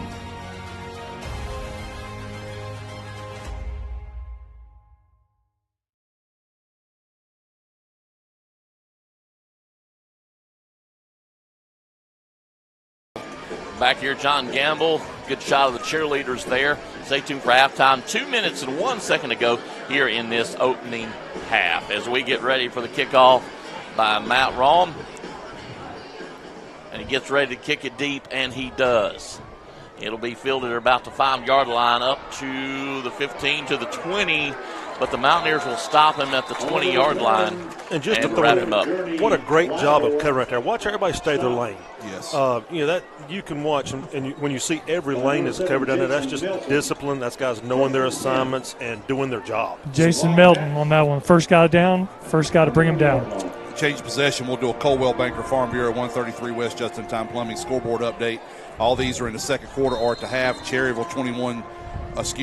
Gaston 21, Cherryville 14, Hickory 23, North Lincoln 7, West Lincoln 13, Maiden 6.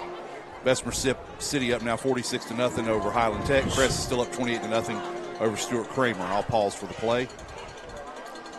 And they go back to the bunch formation. Man in motion. Gives it over on the left side. A little counter play. Trying to get it up to the 30-yard line and maybe about 6-7 yards on the play. Mount Airy 13, Starmount 7, South Point 15, Hunter Huss 7. That's a surprise. Shelby 42, Thomas Jefferson 0. Ashbrook and Forest View still at 6 apiece. East Rutherford 21-7 over Chase. That one's surprising too. Newton Conover 8, Lincoln 7. East Lincoln and Statesville still 14-7. If you have a different one, Michael will hit it to me, and that's our scoreboard update. So they'll get back in the run formation, man in motion, and pitch Little over counter on the left side and try to get up to the first down marker. They may have gotten it. 1 minute and 8 seconds to go here in this first half. We got a player down. Sheldon Williams on the carry. And that is, I can't see who it is. Eli, I believe. Eli Lipscomb. Number 34, And man, I hate Eli to say Lipscomb. that. I'm just going to tell you, folks, if you've never met this young man, you need to take a moment, go out of your way to meet this young man. Tell you a quick story about him. Coach Lease, who's helping with the defensive line, the very first thing he told me, so when he went out there, the very first practice, they were running through drills, and he said, everybody knows how good this defensive line is. Everybody knows how good Curtis Simpson is. Oh, and by the way, congratulations to Curtis for his Shrine Bowl placement. But he said the first practice he goes out there, he's watching this kid who's doing every drill right. He's taking his time. His technique is perfect, and every drill is done with intent. And it was Eli. So he made a big impression on Coach Lease the very first day he's out there. He said, you don't get kids who are that talented and work the way he does. He's just very meticulous in what he does. And you can see who's coming off with him Lease. now. Yeah, right next to him. And when you see the first one out there and the one talking to him, Coach Lease coming off with him. So and that's a good sign he's walking off. Yeah, and that's a great young man right there. North Gaston first and Inside 10. handoff. And they'll get a couple of yards on it, stopped by a host of Mountaineers. Yeah, we didn't show it on film or video, but Lipscomb did walk off. He was slowly, but he did walk off on his own power. And he's on the sideline. He's kind of stretching it out a little bit. Second and about 5 for the Wildcats. They've got 33 seconds. They're really in no hurry here. Second and 5 for the Wildcats. They're down 21-0, but still within reach. Man in motion, they'll pull it to the right side and try to get around, maybe pick up a yard or two. Did you see what I just saw right there? The quarterback hands the ball off, and then he becomes the lead blocker. Yeah, he became the lead blocker there. Now they got to play a Wildcat on the field. That's number 2, Knox, and he would be, he gets up and runs to the sidelines, but he would be a big loss for North Gaston if he can't compete. Was he the ball carrier on that play? Yes. I believe he was, yes. He is their leading running back. That should be the half. That may be the half, yeah. And that'll be the first half. Stay with us. Kings Mountain leads 21-0. We'll go into halftime. Stay with us. We've got a great, and I do mean a great halftime show for you. We're going to show the Marching Mountaineer Band. We'll get ready, and we'll be back right after this. Stay with us. The Mountaineer football broadcast is brought to you by Gutter Guys, Innovative Pool Designs, King Construction, Long Branch Land and Water, Christie Sellers with Allen Tate Realtors, Lickety Loos,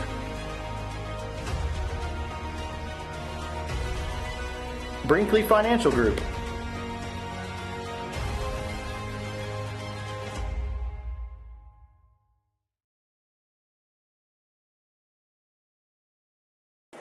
Back here live at John Gamble Stadium, we're getting ready for the halftime show as the marching band comes on the field. Thank you so very much for staying with us, and we've got a great halftime show for you, so don't go anywhere. The halftime show is brought to you by the following sponsors: Ben Engel, and On Cue Financial. Audio Video Designs.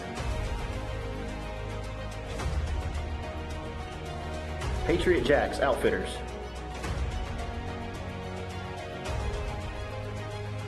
KM Elite.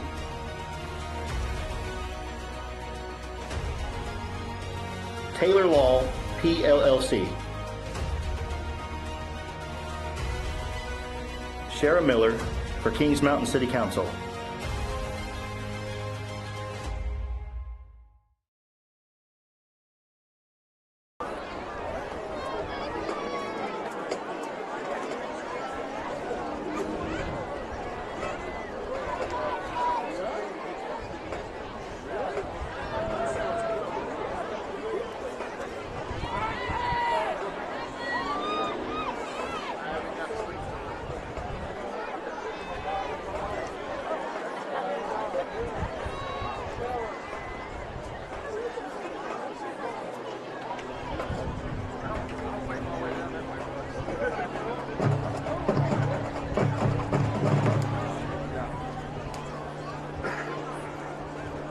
And now for your halftime entertainment, the Kings Mountain High School Marching Band. The band is under the field leadership of drum majors Melissa Brooks and Brady Sellers. Tonight, the band is happy to present the opener of their 2023 show. This evening, we feature the crossover performance hit, Distorted. Ladies and gentlemen, the Kings Mountain High School Marching Band.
Ladies and gentlemen, will you please welcome to the field the Kings Mountain Middle School 8th grade band.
Let's have another big round of applause for the Kings Mountain High School marching band and those future marching Mountaineers.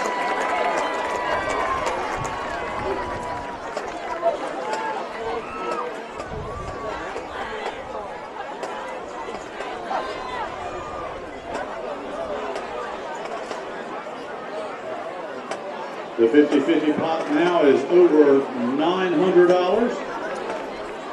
You can still get your 50-50 ticket up until the 8-minute mark of the third quarter.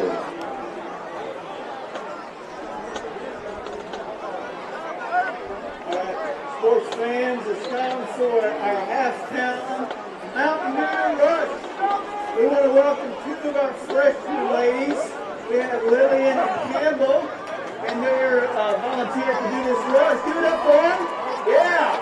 All right, so ladies, here's what we're going to do. We have an activity, and then you have to get dressed for the third quarter, okay? So here's what we're going to do. Run right here. You're going to put on your pants. Then you're going to run here. Grab one of these, go around 10 times, drop that, grab your shoulder pads. Run right here. We need 10, count them 10 jumping jacks. Put on your jersey, then sprint right here. We got the hula hoops. We got 10 hula hoops. And then put on the helmet, and then you sprint all the way through. And we will get the winner, okay? Yeah, good job, okay?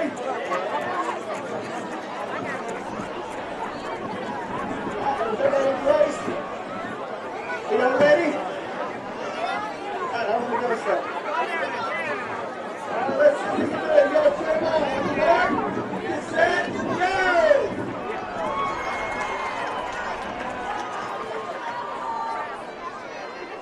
Get on, get on!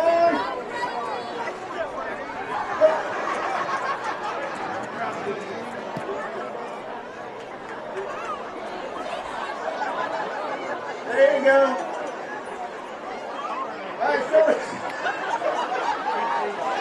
All right, here we go.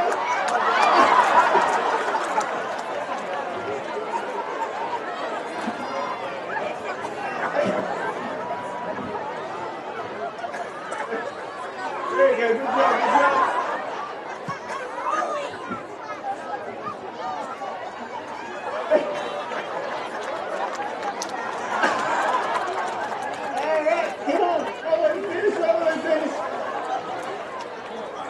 Give him a hand. Everybody running, he's the winner. I like them on their effort. Good job, ladies. Good job. Thank you all. Look forward to the second half.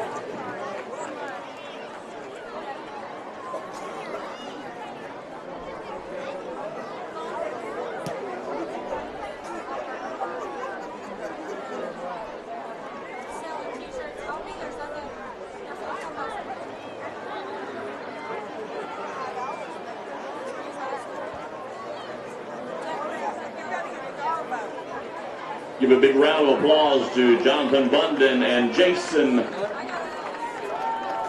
Mills for our halftime game tonight.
press box would like to thank Big E's Barbecue for providing us halftime nourishment this evening.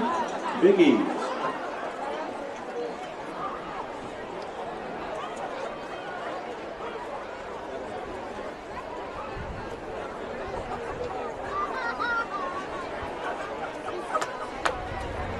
The halftime show is brought to you by the following sponsors: Ben Engel and On Cue Financial, Audio Video Designs, Patriot Jacks Outfitters,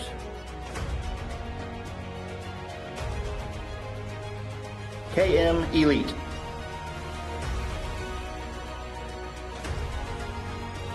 Taylor Law, PLLC,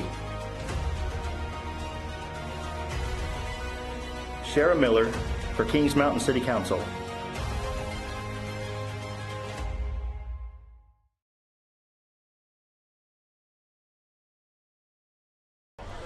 Back here live, John Gamble Stadium, halftime, 21-0, Mountaineers lead. We want to give a big shout out to Big E's Original Barbecue. They specialize in weddings, family parties, office lunches, special occasions, on-site catering. Let them help you with your event. Call Eric for all your catering needs, 704-739-7634, 704-734-7634, Big E's Original Barbecue. They provided wings for us up here. Guys, how were the wings? I tell you what, the wings were great, but I will say this. I think they snuck a couple of turkeys in on us because some of those wings were so big that had to come off a turkey. I'm not sure I've seen a chicken with a wing that size yet, but no.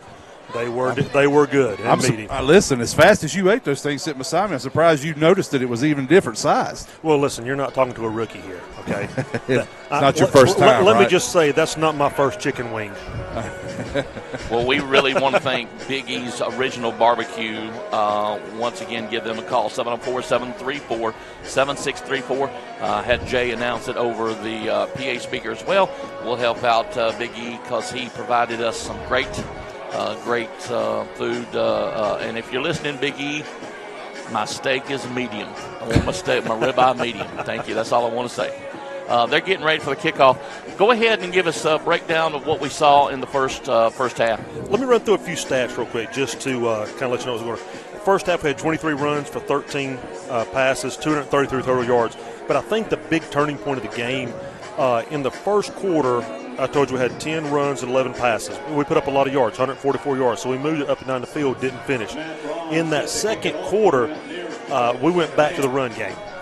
13 runs to only 2 passes, 93 yards, 2 scores. It's amazing when you can pick up 5 or 6 yards on a run, how it demoralized the defense. When you know what's coming and you still just run it down their throat. I love the way our offensive line got out there. And offensive linemen block different for a run pass, or for a run play. When they know you're putting it on them, they start. It's like a pit bull. They start chomping at the bit. They're ready to go. They're ready to get after it. So I think you saw that a lot in that second quarter. That's a great way to start the half right there. So the Mountaineers will kick it into the end zone, touchback, so they'll bring it out. And North Gaston will 20-yard line, start 1st and 10. Just real quickly, checking any up scores that we saw for the scoreboard. Sure, I'll just run through them. These are either at the half or the start of the third quarter. Hickory 23, North Lincoln 7. East Gaston 35-14 over Cherryville. Maiden and West Lincoln tied at 13. Bessemer up 59-0 now over Highland Tech. Crest up 42-0 over Stuart Kramer. Mount Airy 19, Starmount 7. Hunter Huss still 15-7. Newton Conover up 8-7 over Lincolnton. Chase down 21-7 at the half to East Rutherford. I'll go after the play. Handoff right over to the right side and picks up maybe a yard or two to bring up 2nd down. Forest View and Ashbrook are tied at 13. Statesville is up over East Lincoln 20-7. And Shelby is up 61-0 in the second quarter over Thomas Jefferson. Wow. That's our scoreboard update. Currently. 2nd and 7. What did you say the Bessemer City score was? 59-0. Wow. Highland Tech so far, they gave up 74 last week, so They've so far given up basically 134 points and scored none.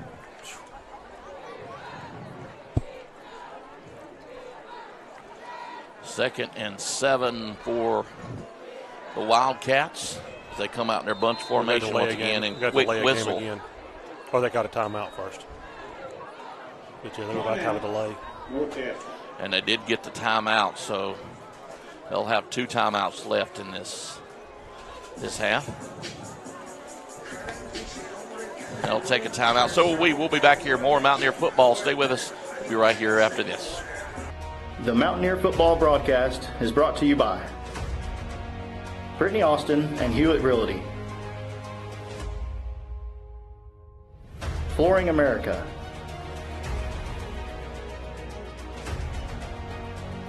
The Venue at Turkey Ridge, Allen & Sons Construction, Dellinger's Jewel Shop, Butler's Outdoor Design,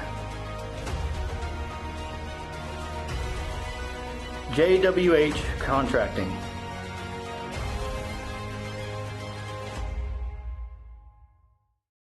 the good thing is back here live at John Gamble, they run a play. Stop by Jason Melton. Melton makes the big stop.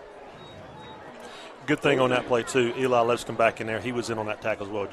Jason made the initial contact, I think, but Eli was right there with us, so it's good to see him back. Absolutely. Apparently nothing too serious. Third and 4 for So the third and Wildcats. 4, a big third down play right here. And a stop is what the doctor is calling here to open up this second half. Ewing back to throw. Throws it deep. Has a receiver that's covered. Did he catch it? He called it. Flag on the play. I'm going to tell you, if they call pass interference on us, I don't agree with it because he pushed. They're going to. I promise you, they'll probably call it I hear on you, us. Craig, but Zane never turned around. I know he didn't. I know that's what. But they'll take result of the play. Yep. Either way. I will say that was a nice throw. That's about the first downfield ball I've seen him throw. And that was right into the wind, too. Yeah. It was pretty good coverage. Yeah. It was just a really good throw. And really the receiver kind of had to slow down and come back into it, which initiated part of the contact. And you see that at all levels. Yeah. That's the hardest thing for defensive back to play that, and that's what I think happened. Yeah. Receiver comes back into him. When you come back, when you come out to make a play on the ball, the corner can't stop. Well, I corrected it after Jeff corrected me before Terry texted me. Our resident official at home with his poodles, Terry. Watching the game with one of my favorite people in the world, the blonde, Miss Amy, who is a North Gaston girl. So, Amy, good to hear you talk to you about you. Now, where was that Pass ball going? incomplete. Where was that going? There's no receiver There's nobody over there. Yeah, thank you so much, Terry, for helping out the program. Let's give Terry a hand. Here. Second down. You like that one? Not everybody gets that, but I do. And he will. And he will. Yeah. Drew is on it tonight. I'm here all week. Let's just say we hope not everybody gets that one. No. Yeah. I'm here all week. Terry, I had nothing to do with that one, by the way. I'm just glad Terry made it out of Chicago. I was worried about my man on Monday. So North Gaston comes back out in a passing formation, kinda. They got two wide receivers, one to each side. There's that motion, Brad, you talked about. Yeah, watch it. That's what Inside handoff, though. That's just that little scrum. Inside handoff. He may get 5 yards off of it. And C.J. Hauser kind of limping around a little bit. But he stays in.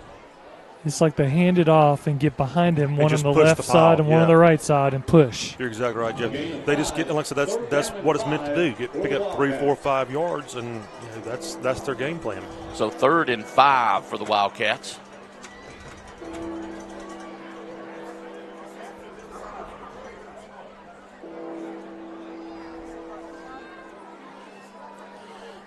Back in double wing passing formation. Back to pass, gets it off very quickly, in and out of his hands, incomplete.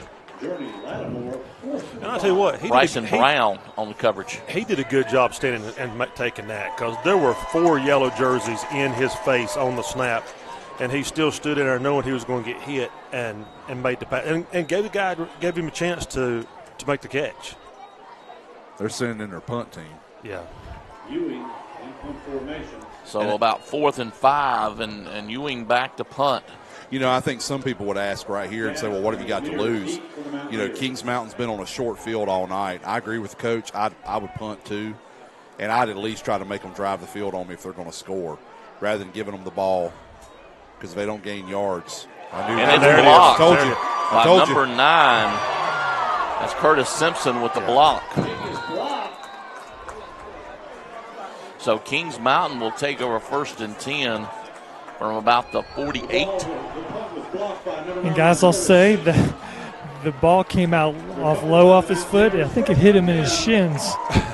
Well, like I told you too, Jeff. I mean, it's taken him a long time to punt. Yeah. I'm not cracking on the young man by any means. I'm just saying it's taking him a long time to get the punt off, and that's why I noticed earlier that because it is taking so long, we were going to get back there on it. You know, and what I was saying is I would agree to punt, because if you get the punt off and you get a decent one, you can make Kings Mountain go farther. No, I agree. Here, I mean, it's basically like they went for it, and now you're giving them a short field again. Zolo back to pass, looking deep. He's got plenty of time. Throws the home run ball, but overthrown. Sanders was the intended receiver. I would like to have seen him check that down to Kendrick on the left side right there. He's running out in the flats wide open. And I like my chances with him with the ball in his hand in open field. So 9-10 to go here in this third quarter. 2nd and 10 for Kings Mountain. Give a big shout out to the Kings Mountain Country Club, the American Legion, 133 West. Around the left side, that's Kendrick. The ball carries to the 40. Still on his feet, almost to the 30-yard line. Did you see the kick-out block by Davis right there? Davis coming from the right side guard. I did, and that's where Robert made his cut inside. Cut it back inside. And then, Brad, I hope you noticed, too, Alex was out in front of him, way out in front, downfield. So our downfield blocking tonight has been really good. Like I said, it's a great job to go kick that defensive end out and let him cut it inside right there. Yeah. He ran to his block. Zolo back to throw, looking for a receiver, just overthrown. I'm going to be honest with you right there. He hitched, you know, he clutched it a couple times, moved his feet. I think he thought the route was going to open a little more. He missed Emmanuel Feemster over on the left hash, but he was not looking that way. Emmanuel was wide open on the left hash over there. They'll see that on the film. Hey, Craig, tell me on coaching, are you telling your quarterback you count down in your head? Yes. And you get that ball out of your – Get it out. Okay. That's what I said, too, like with him hitching like that. It looked like he was looking to get rid of it. Zolo to Sanders for a quick pass. I believe we're going to have a hold over there. Yeah, he threw a flag. Yeah. 2-3 yards and flag on the play. Completed pass to Jaqueline Sanders. So the pass was complete. Maybe a 2 or 3 yard gain. You see a lot of times when a guy's blocking one way and the defender is adjusting to the man with the ball, and the holding calls right in front of the referee. Yeah, I think that's right on that one. And you watch a lot of times once you get engaged with a block, it's not supposed to be a hold, but a lot of times they'll get engaged and they'll spin on them, and they'll call that hold. Now, that time I think it actually was a hold. But so it is the holding call. Still 2nd down. Will back the Mountaineers up 10 yards. 2nd and 18. 2nd and 18. For the Mountaineers.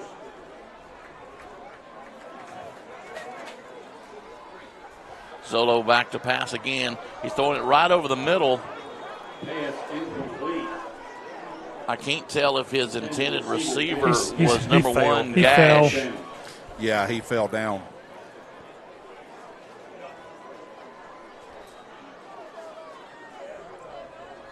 Good shot of the big offensive line for Kings Mountain right there.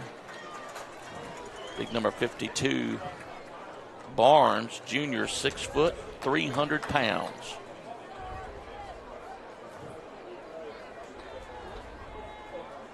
Should have invited him up for some chicken wings. Zolo back to pass around the 50-yard line. He throws it deep. And ball he's again. got him. Great play by Oh, Ford. that's a great job.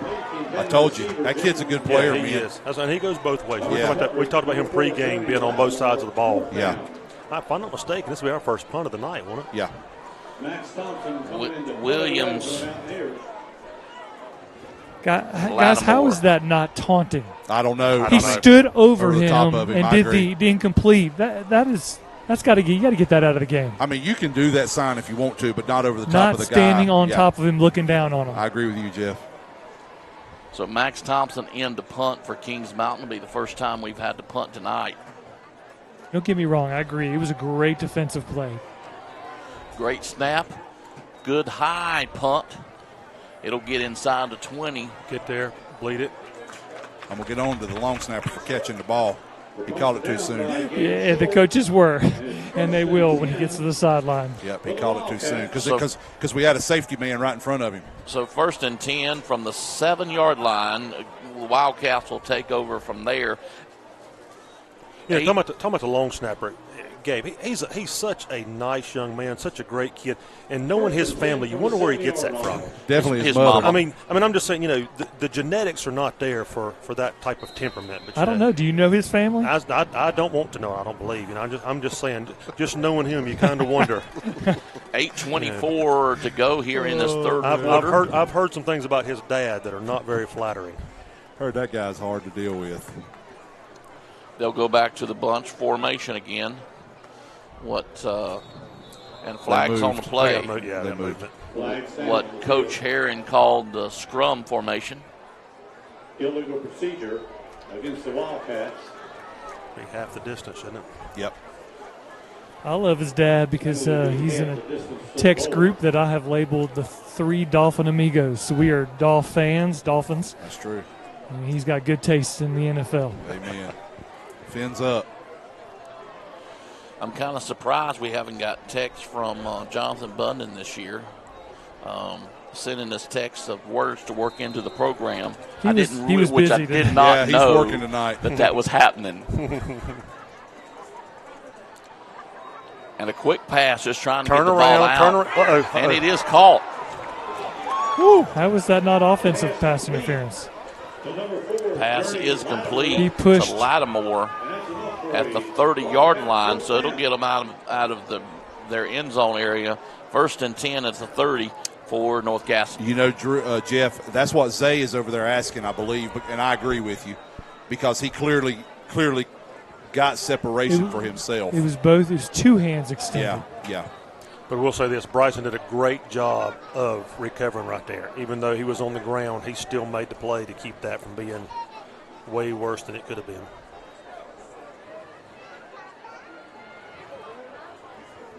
Ewing back to throw again. He's under pressure. He gets it off to Lattimore, but Lattimore drops it. Pass incomplete. And I think Zay had the end zone in his eyes right there. Yes, he did. He was thinking 6 on that one. He read that one from the snap and just mistimed it a little bit.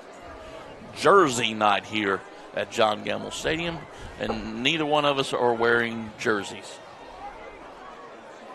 No one. I didn't get the memo. I feel a little let down now. They don't make one big enough for me. Amen. Back to the running offense. Back to the running offense for North Gaston. Quick pitch, but the Mountaineers and he will ran get that him down up the really backside. fast. Wow. Curtis and Eli both in there on that. Curtis ran that one down from the backside. That was just, I'm faster and more athletic than you are. Yeah. Brad, I'll say real quick, if I'd have put on one of these jerseys they wear today, I'd look like an exploding can of biscuits. The Pillsbury biscuits would be busted coming out the sides of it. Yeah, I'd be more than a muffin top. I'd be like biscuit dough coming out everywhere. Well, listen, I might get it on, but you got to cut that thing off of me. I can promise you that. And do it quick because I ain't breathing while it's on.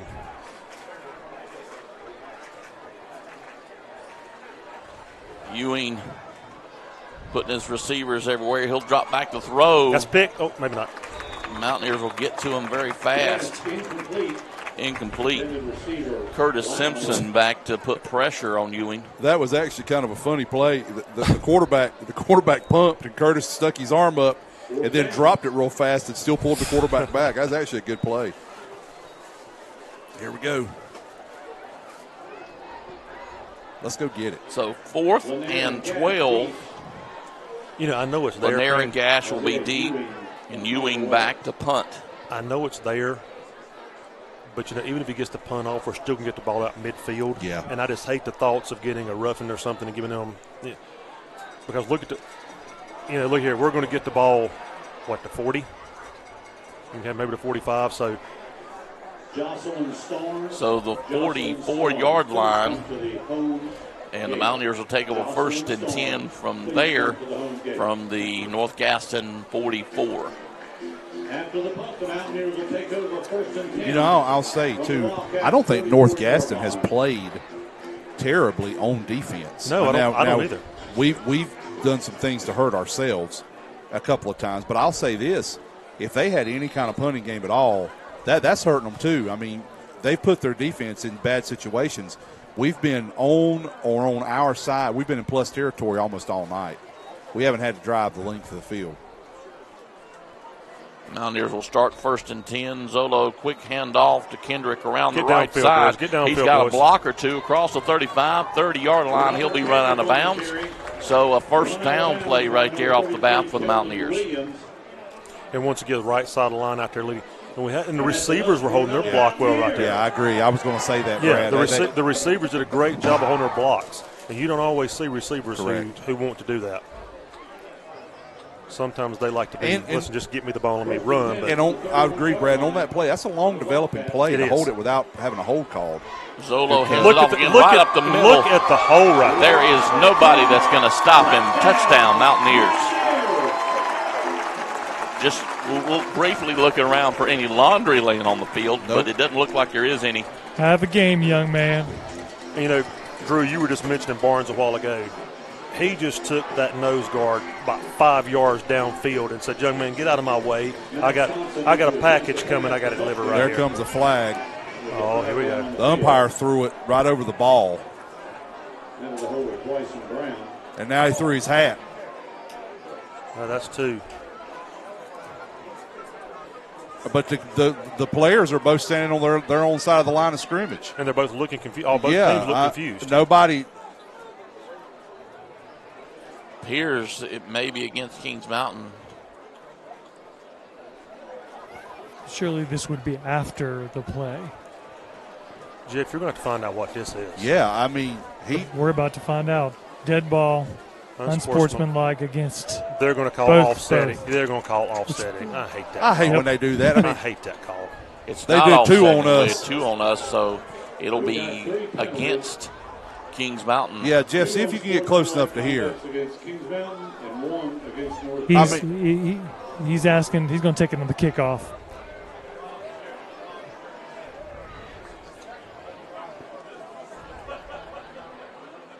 I mean, they might have been talking to one another, but the North Gaston kids were standing on the 3.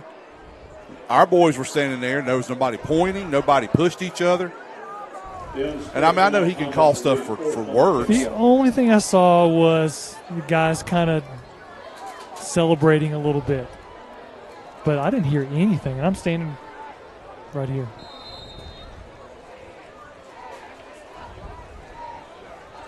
And the kick is up. See if you can get close enough, Jeff, to get an explanation. All right, you check that out. We'll be back with more Mountaineer football. Stay with us. We'll be back right after this. The Mountaineer football broadcast is brought to you by Gutter Guys, Innovative Pool Designs, King Construction, Long Branch Land and Water, Christie Sellers with Allen Tate Realtors, Lickety Loos,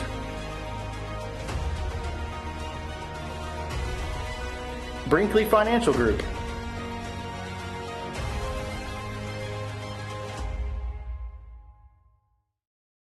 Back here, Matt Rahm ready to kick it off here deep. And so was that the conclusion, the sportsmanlike conduct against Kings Mountain? Yeah, a little bit too much running the mouth, and I can neither confirm nor deny that there might have been a few eye rolls from the coaching staff after that explanation. Yeah, I mean, come on.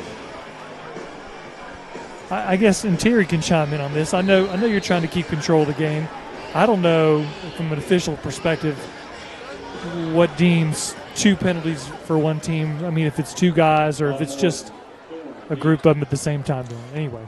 Well, I was watching Gabriel when it happened, and he kind of held his hands out like, you know what? I mean, I know that there's probably some talking, but, you know, come on. Hey, we move on. We do. Let's go. Kick, and it is deep. Holy and it's cow. still going. Wow. Yeah, get you some of that unsportsmanlike. Guys, I'll say real quick, too, while we've got a break, I'm not going to do a score report. I was reminded by 2 really good friends to do this, and I forgot. I would also be remiss if we did not remember also Coach Bagwell tonight. Brent Bagwell was great. And he coached for both programs. Yes, he as well. also coached for both programs and was a tremendous asset to both. Good friend, loved the Mountaineers, loved the Wildcats, was with Coach Clark's staff when they made the run to the state championship with A.J. Blue and those other boys. And then Brent came back here and coached his kid, and just we lost him too soon as well, tragically. We love the Bagwell family and love Coach Bagwell, and I know the folks at North Gaston do as well. So sending our love to the Clark family tonight and to the Bagwell family. 5:35 to go here in this third quarter. North Gaston will go back to the running offense and go right up the middle, still on his feet. So it'll bring up a second down and probably about 7. Knox on the carry for the Wildcats. He has run hard tonight. Just got a text. I want to give a shout out to my boy Leroy in Gastonia. For some reason, his wife comes and works the concession stand here, so he sends his wife Nikki to come up here and work, and she does a great job. And he wants to sit at home and watch it on TV. So Leroy, we appreciate everything you do. Well, come see us live next week. And work in the concession stand. Let your wife come watch. Yeah, I was getting ready to say, it's not going to kill you to come flip a burger every now and then. Knox still on the carry, gets a good carry for North Gaston, and then it'll be a first down for the Wildcats. Brad, I was going to ask if you appreciated Leroy or his wife more, but don't answer that question. Well, listen, anybody who's willing to come and do 4 or 5 hours in that concession stand. That's right. We are greatly appreciative of them. Hey, they should have us on the TV in there. So let's give a shout out to the concession stand. Listen, folks are great. They're great. Hey, Coach Sellers, Coach Kimball's, those guys are doing a great job in that concession stand. They really are. And they have some fantastic help in there, guys who have done it for years. So I just want to tell them thank you for all you do. Knox, the ball carrier. He'll get stopped behind the line of scrimmage. Play just didn't quite get going. Did you guys see that? Did you guys see that tackle? Yes. Antonio tackled him, falling down with one arm. Yes. Strong young man. Great halftime show by the the marching Mountaineers band. Thank you so much to Andy Washburn and Kevin Clary for their hard work with the band this year, and the 8th grade band with them tonight. They really do a great job. They do.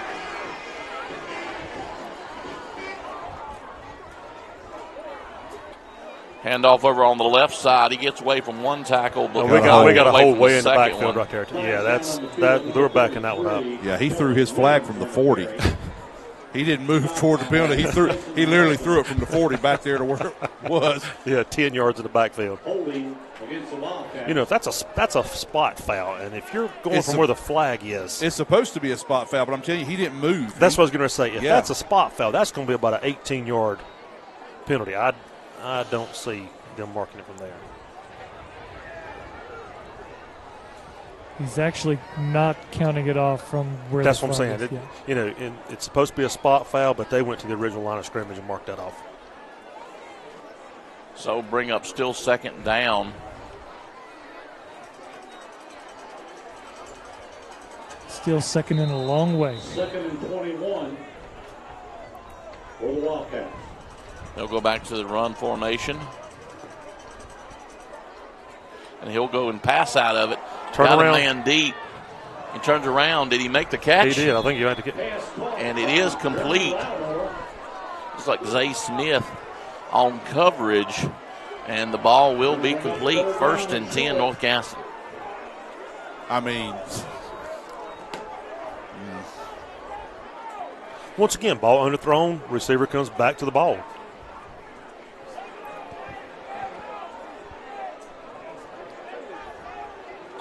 It's just a good adjustment.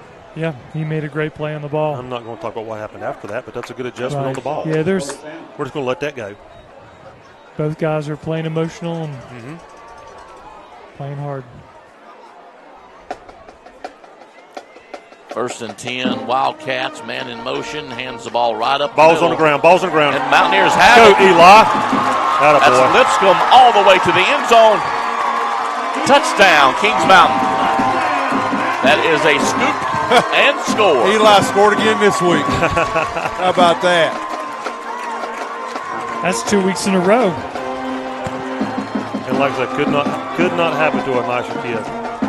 I don't know about you guys. Looked like his knee looked just fine to me on that play. Oh, no, it was up. It was up. So Mountaineers go up 34-0. Stay with us after this kick. We're going to let... Missing somebody. Thomas Fair coming in. Here he comes. That's a long way to run, too. Run, Thomas. Stay with us after this kick. We're going to let No, Greg he's too tell tired to you block about how anybody. to be a member of the Kings Mountain Touchdown Club. Ball is up, and it is good.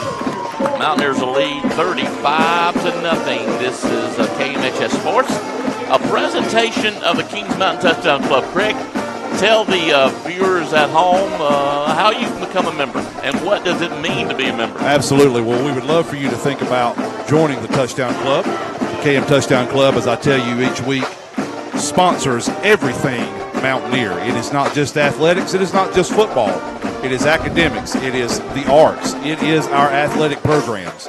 And every dime that you give when you join or participate in any fundraiser that the Kings Mountain Touchdown Club does not only supports the Mountaineers, but I forgot to say this, it also supports the Patriots at Kings Mountain Middle School. They are a part of it now as well. So your money is going to a great cause, helping these young students and student athletes promote great things at Kings Mountain Middle and Kings Mountain High. We encourage you to join the Kings Mountain Touchdown Club and be a part of what makes Kings Mountain great. You can do so by going to the website at Kings Mountain or kmtouchdownclub.com. You can also go to the Facebook page and join there, and we would love for you to be there and contribute and be a part of the great movement that is the KM Touchdown Club. Thank you, sir, very much, Craig. Yes, sir. Matt Rahm again wants to kick off to North Gaston, kicks it deep. He can't come out. And he will not be able to come out of the end zone. So another touchback for Rahm. Great job. Gentleman's been a great addition to our special teams. Absolutely. Here for the Mountaineers. And that's such a weapon, too. When you can eliminate the kick return on the other team, because that's the one place where one phenomenal athlete can make a difference is on that kick return. Brad, we've talked about that in the past. When you're continuously forcing the other team to go 80 yards to score on you, absolutely, it's a great weapon. It is. I mean, that's such a weapon to have when you can, and once you go into the end zone, you can't take it out. And let me tell you this, from the North Gaston standpoint, I've been in this situation before. When you run a limited offense, that hurts because there's not a lot you can do. There's a long way to go. Knox again, the ball carrier for the Wildcats. And now let me ask you this, Craig. Yeah. We saw they come out in the second half trying to spread the ball around a little bit, trying to throw it, trying to be a little more aggressive. Now that it's 35, do you go back to the ground game and try to keep that clock running as much as possible? Yeah, I would. Or do you still try to get aggressive and try to get yourself back into it? I think it's one of two ways there, Brad. That's a great question. I think if there's some things you want to try to work on that you could maybe try to put in that wouldn't damage you and maybe give us an advantage, yes. But I would also be looking at like, hey, let's think about next week. let's get this game over with, get out of here healthy, and let's think about next week, a game we might can win. I don't know who they play, but we'll see. Great play. What a play. It's on the back of your That's a great spotter job. sheet. Thank you, Drew. I didn't read that part. Next week they are at Ashbrook. And that's Armstrong. That's a game they can win. They can win that game. You're exactly so right. that's what I would think, that I would just try to get out of here. And then home with Crest the week after. And not only that, but you start saying, okay,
I must have hit it by accident. We're back here live.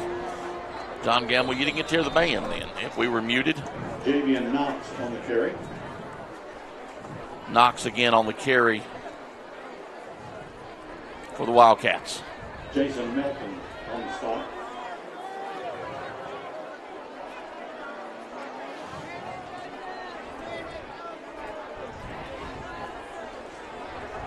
Jeff, tell me about the crowd here for the Mountaineers tonight. Great crowd as usual tonight, and I think they're just so excited, kind of sitting back and enjoying it. They've been loud when they needed to be loud. Listen, if you guys will permit me for just a second, we just found out, and I just found out literally 30 seconds ago, my son and daughter-in-law are in Tennessee right now, so they're watching us online. And they literally just sent me a video just a few minutes ago that we are going to have a granddaughter in the spring. Congratulations. Well, thank you. Like I said, I just wanted to share that with everybody and just tell John Harmon and Summer in Tennessee, I know you guys are watching, and I love you, and I'm so excited for what's coming to you guys up in the spring. Absolutely. We love them, too, and my prayer is that the baby and mama are safe, and the bigger prayer is that baby looks like its mama and not its daddy. And since we were muted a minute ago, let's segue right into the Coldwell Banker Farm Bureau 133 just-in-time plumbing scoreboard update, because you guys didn't hear me a second ago. East Gaston 35-14 over Cherryville. West Lincoln 19, Maiden 13, Hickory 30-7 over North Lincoln. Highland Tech is in a close one with Bessemer City. They're losing 59-0. Crest 42-0 over Stuart Kramer. Mount Airy 33, Starmount 7. South Point 24, Hunter Huss 10. Chase and East Rutherford are tied at 28. Let's see the play. Holy cow, he has beat the snap. Yeah, that's both of them did. Armstrong and Simpson both beat the snap. Armstrong and Simpson beat the snap. That was literally regret. Take the snap and chunk it. Ashbrook and Forest View tied at 13. Statesville's still up 20-7 over East Lincoln. Lincolnton and Newton Conover tied at 15. Shelby in a nail biter with Thomas Jefferson at the half up 68-8. That is the scoreboard update. And it brings up a 4th down and 10. What was that South Point score? South Point is up 24-10. Okay. And somebody new in kicking, number 19. They never got set. They never Ball got on the ground. He's going to try to get it off, but they run into the kicker. You know what I don't like about that? The ball was running around the ground. He was a runner at that point. He was a runner. That should not be a penalty. That should not be a penalty. Yeah, that is not a penalty. Yeah, he was a runner right there. He didn't call a personal foul. He didn't call a personal. He called a 5-yarder. Well, but even still, he shouldn't, because he was running. Well, even worse than that, the team never got set when the ball was snapped. Right. So if anything, another ant. I'm sorry, Brad. Go ahead. No, that's what. If anything, you've got to offset those.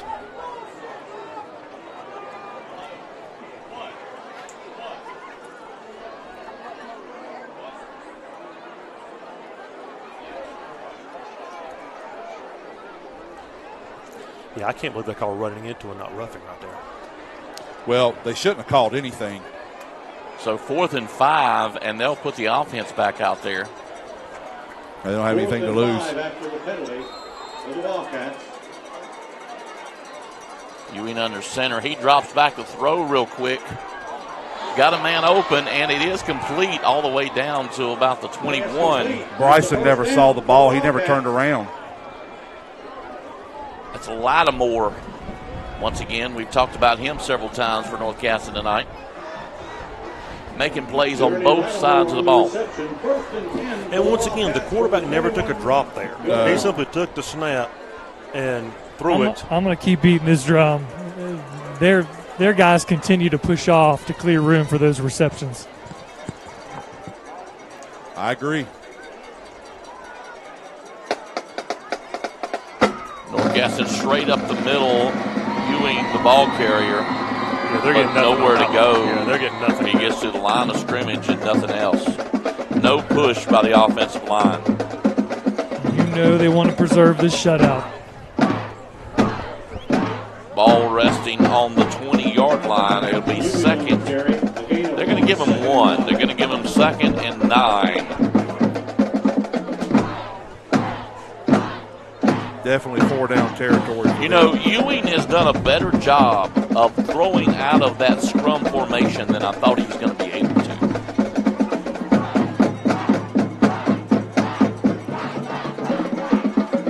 In shotgun, Ewing. That's a false start. Yep, they got him. To your point, Drew, I agree. he's really not given up, and he held on to it and given sacks for losses. He's done a good job getting out of his hands. Well, I know that they've had to have practiced that all week of getting that ball out as fast as possible. After the penalty has been assessed.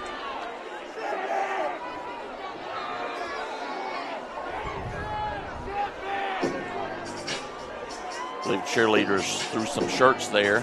Brought to you by Lickety Loos. If your food ain't kicking, give it a licking. He donated a bunch of shirts we were throwing out all through the home season. Ewing back to throw again. He throws to the corner of the end zone. Incomplete. Pass incomplete. The intended receiver. Jeff, that right there. There it was. It did look like he was pushing off. My friend Terry said that I'm complaining too much. They called that on us. They called pass interference on us. Right here? Yes. I didn't even see the flag. I didn't either. They just called pass interference on us. If anything, they were both handsy. 9 minutes, 4 seconds to go. Mountaineers trying to hold on to the shutout, 35-0 over the Wildcats of North Gaston. They must have called defensive holding right there. The White Hat signaled pass interference. Yeah. See?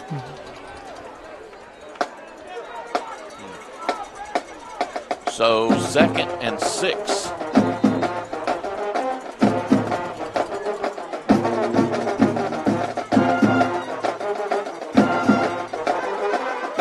Knocks the ball carrier. He'll get back to the line of scrimmage. He stopped by a host of the Mountaineers, including Jake Gash is in there. 8:51 and counting here at John Gamble.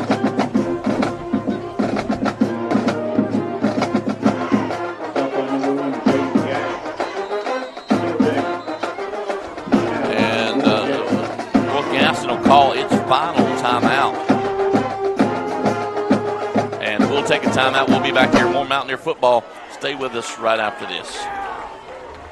The Mountaineer football broadcast is brought to you by Brittany Austin and Hewitt Realty, Flooring America,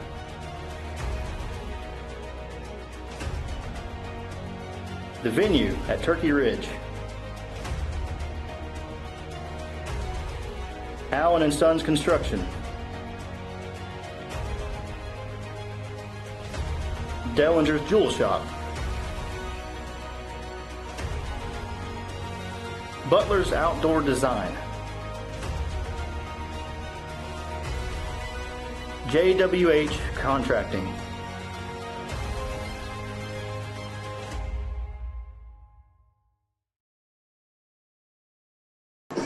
Back here at John Gamble Stadium, 35-0. Mountaineers lead it. As we debate the penalty call and the mark off of the penalty. Coach, let me ask you a question. You've seen that they've kind of gone to the single receiver out there, and the whole play is just throw it up and let him run under it. At what point do you roll a safety over top? I think that's what we're probably going to try to do. The thing is, though, they're throwing it over that. They're bunching everything up, so we're pulling everybody up in the box. But, we've still got – and they did. If you look right now, they've got a safety up top now. And off the knocks, he bobbles it a little bit. He'll get stopped in the backfield. That's a great play by Antonio. Antonio Armstrong. But I'm not going to lie to you. I still like our chances with 9 in the box right there. Yeah. With the safety. I still like our chances, but I do like this. And as soon as we say it, you look out there and they've made the adjustment. Yeah. Which just goes to shows you they're always a step ahead of what we are up here. Official timeout. Is he going to call targeting right there? I bet you money he's going to. It'll be 4th and about 8. Because I thought about that when he hit him. I couldn't see. But the whole thing is, it looked like he was going down when he made contact. It was like he slipped.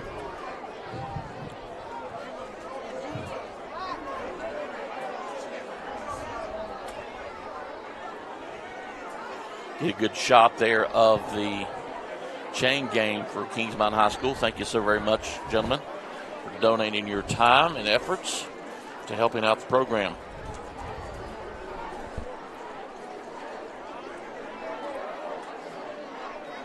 Did he just signal 4th down? Yep. Okay. So it is 4th down. No penalty called. Be 4th and 8. And they'll keep the offense on the field. 4 down territory, nothing to lose. 8-14 and counting here in this 4th quarter. Yeah, they got Bryson Brown at the top here. Ewing in shotgun.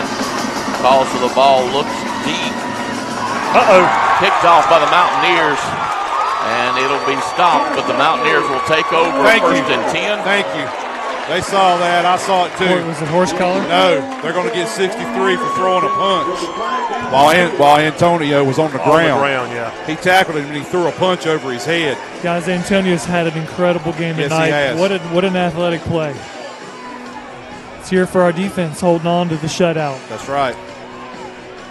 That pressure paid off again. And I saw TJ warming up.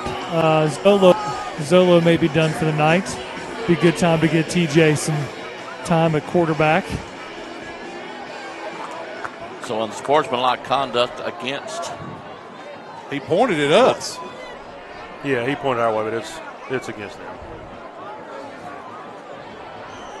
Yes, he got confused. I was going to say. Yeah, he swung. He's used to pointing it towards us. He is, yeah. I'll be honest.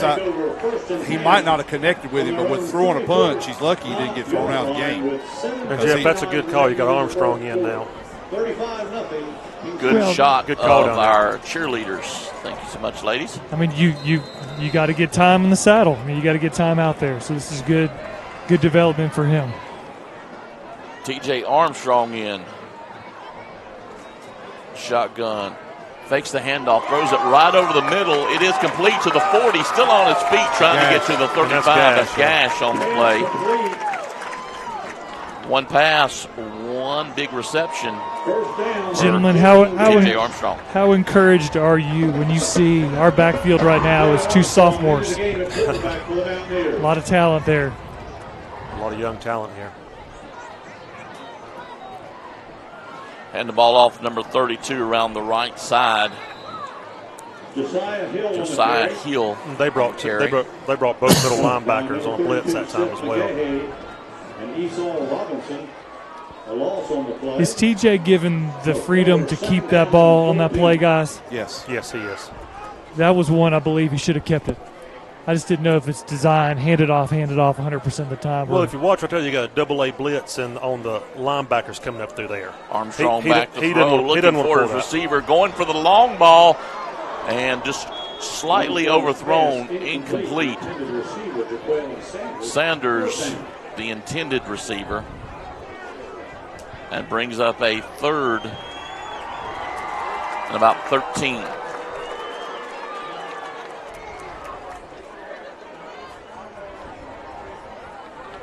And I will say, I like what North Gas is doing here. You get a young quarterback in, and what do they do? Immediately bring pressure to him. Make him make that quick decision. Armstrong again back to throw. He gets the ball off and throws it deep again and just slightly overthrown. Sanders once again looked like the same play to me, guys. Punt team.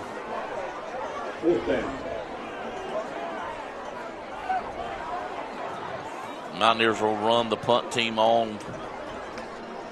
Just the second time we've had to punt tonight. An attempt to put North Gaston deep in their territory. Let's see what we do here.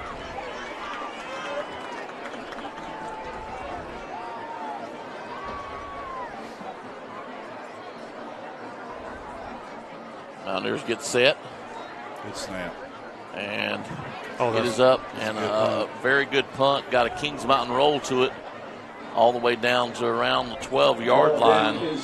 So North Gaston will take over first and 10 from their own 12-yard line. We're getting ready to play. 6:55 to go here in this ball game. Stay around to the end of the game. We'll wrap up here. Check in with some final scores around the area. And then, of course, see if we can get maybe a word or two from head coach Straight Heron.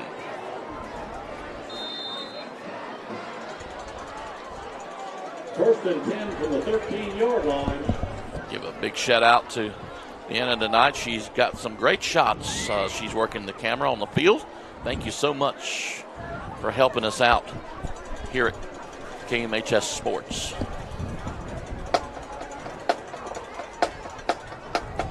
Back in the bunch formation, right up the middle. They'll get 1 or 2 out of it. Bring up a second and long. Guys, I'm feeling sore just watching the offensive line for them and our defensive line every play getting off the ground. And number 51 for North Gaston, slow to get back up. Zach Byers. He is a junior for North Gaston. And they'll help him back up to his feet.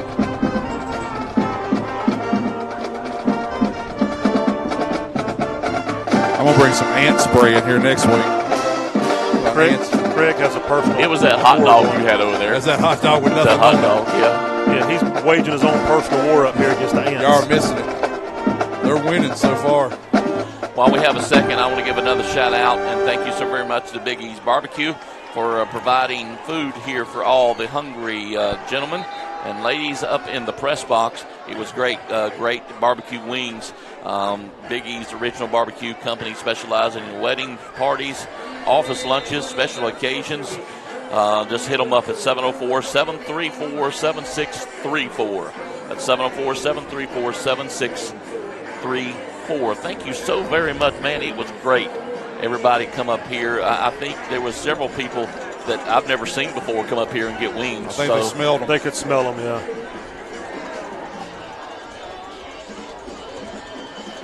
Ewing back in shotgun formation once again, looking to pass it off real quick. That's picked.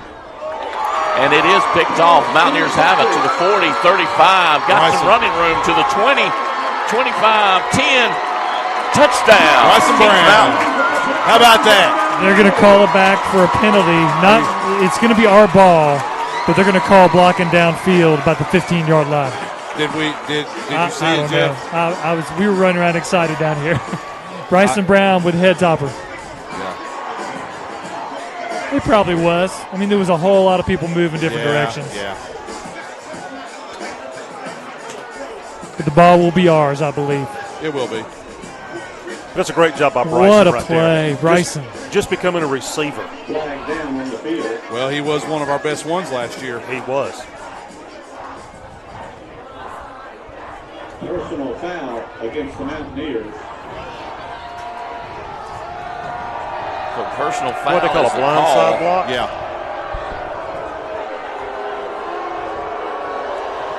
And Mountaineer faithful do not like that call whatsoever. But the Mountaineers will retain possession. And 1st and 10. We've also made some changes up front on the offensive line. And Mr. T.J. Armstrong will go back out there as the field general. We've got we've got Malcolm Carter in as a split end. We've also got looks like Tyler McIntyre is out. No, he's not. Throws it right over the middle. He's still on his feet to the 20. He'll get to the 20-yard line. Banks, yeah. Great catch by senior Isaiah Banks right there. And that's a good first down for Kings Mountain. Good blocking on the outside by Tyler Furman And that's enough for another and Malcolm. Mountaineer. Able to spring that for a little more. And good catch. 1st and 10 from the 19-yard line. Josiah Hill. Man, right he's up. running hard. He's still running on his feet. And he's going to get in. Touchdown that time. He ran over Emmanuel Feimster. And now, once again, guys, I know most people don't see this, but you watch the center, Barnes, right there. He pulls around the guard, makes that big kick-out block right there to open that, and Josiah does a good job of running off of his hip right up in that A-gap. Great job of communication right there, of combination block, and then him reading that block and hitting the hole he's supposed to. 41-0, 5:26 to go here in this ball game. Mountaineers trying to tap on one more point. Max Thompson, the kick, and it's up. I can see it from here. It's good. The Mountaineers will go 42-0. We'll take a break. We'll be back here. More Mountaineer football right after this. Stay with us. Don't go anywhere. The The Mountaineer football broadcast is brought to you by Gutter Guys,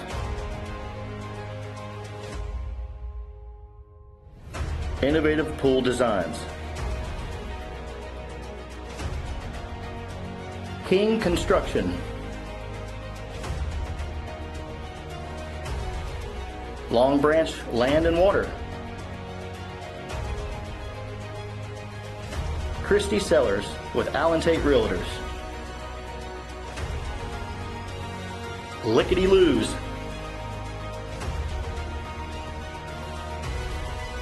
Brinkley Financial Group,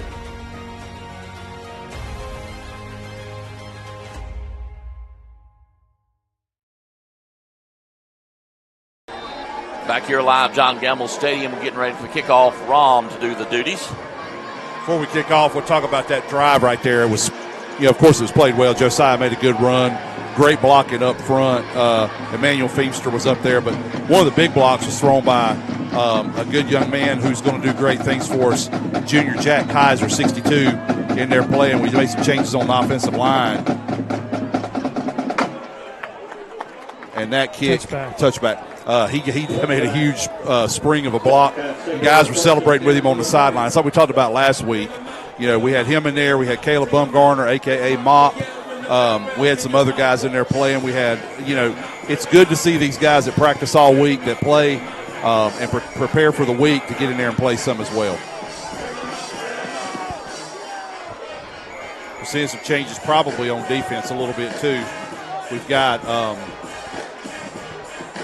Quay is in now playing corner. Quay's in playing corner. We've got Carter Simpson is playing safety. That's actually a different number 6. Oh, it is? That is? Yep. It is. Unless Quay lost about 35 pounds. No, you're right, Jeff. It's a different color. Jaden Williams, sophomore. Look at the bottom of your roster. That should be the double numbers. I see you. Thank you, Drew. Or at least some of them. So offsides is the call against Kings Mountain. We'll lose 5 yards. It'll be 1st and 5 for the Wildcats. Tyler McIntyre is also in at defensive back for the Mountaineers. He's over on the right side of the defense. We've also got, looks like Malcolm Carter is still in. He was on offense like he's on, not Malcolm. Barry Moore is in, who had a big interception last week in the game against Hunter Huss.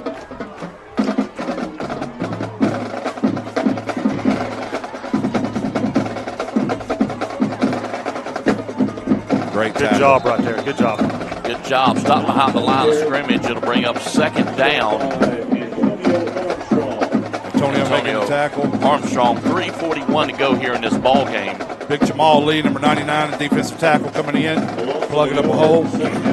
Once again, great job right there of setting the edge, staying at home, doing your job. He stayed at home, set the edge. When the play came back to him, he was right there to make the tackle. Jeremiah Hill's in at defensive end, and Cole Groves is playing Mike linebacker now, number 53. Ewing under center.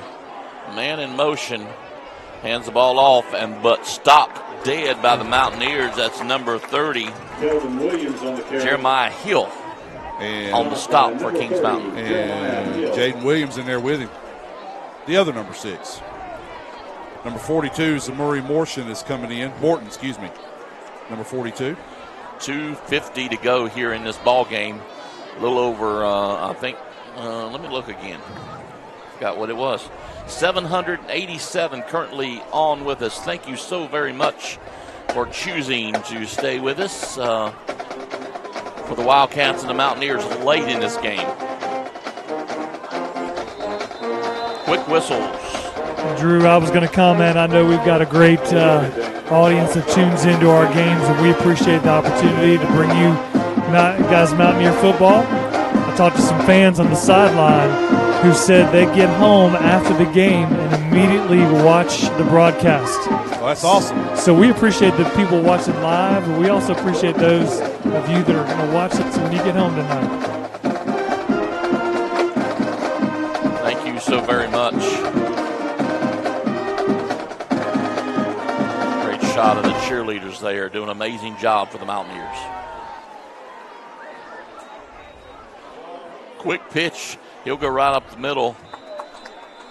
might have gotten a yard or two after it, but it'll still bring up 4th down and maybe 2 or 3. Well, probably 3 or 4 to go.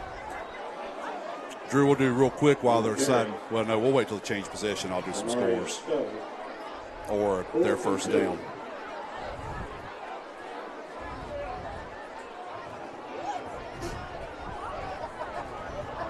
Ewing, a little bit of confusion of what they're actually doing. Fourth down. All of a sudden, they decide to punt the ball. Into punt for the Wildcats.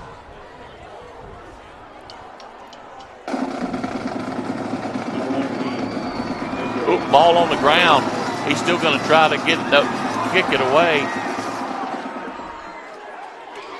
He can't advance that. He can't advance that now. But he can get hit if he tries it. Yeah, he can. That ball's not live until we touch it. He can't. I mean, why did they even? Anyway.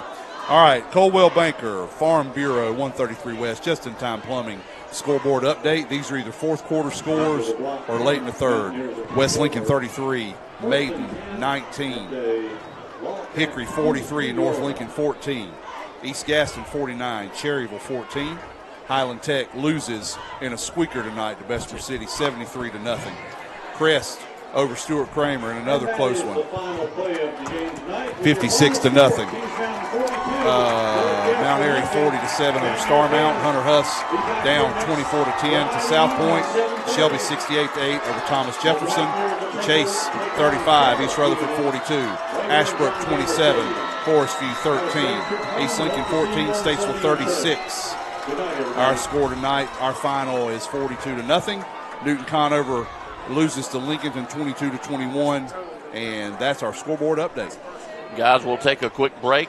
We'll just wrap up this game, maybe get a word from the coach, and stay with us. We'll be right back right after this.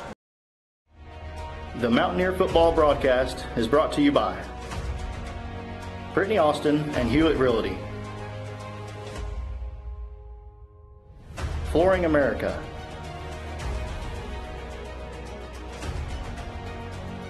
The Venue at Turkey Ridge, Allen and Sons Construction, Dellinger's Jewel Shop, Butler's Outdoor Design, JWH Contracting.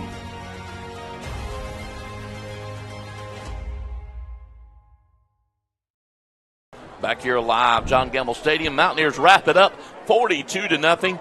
The second to goose egg in as many weeks. And they get, what was it, Craig, to get wings? The defense, they get wings and chicken, or pizza. And Coach and I discussed and said that the defensive special teams need to be involved in that as well. So we'll just take a little pause. We'll listen to the school song right quick.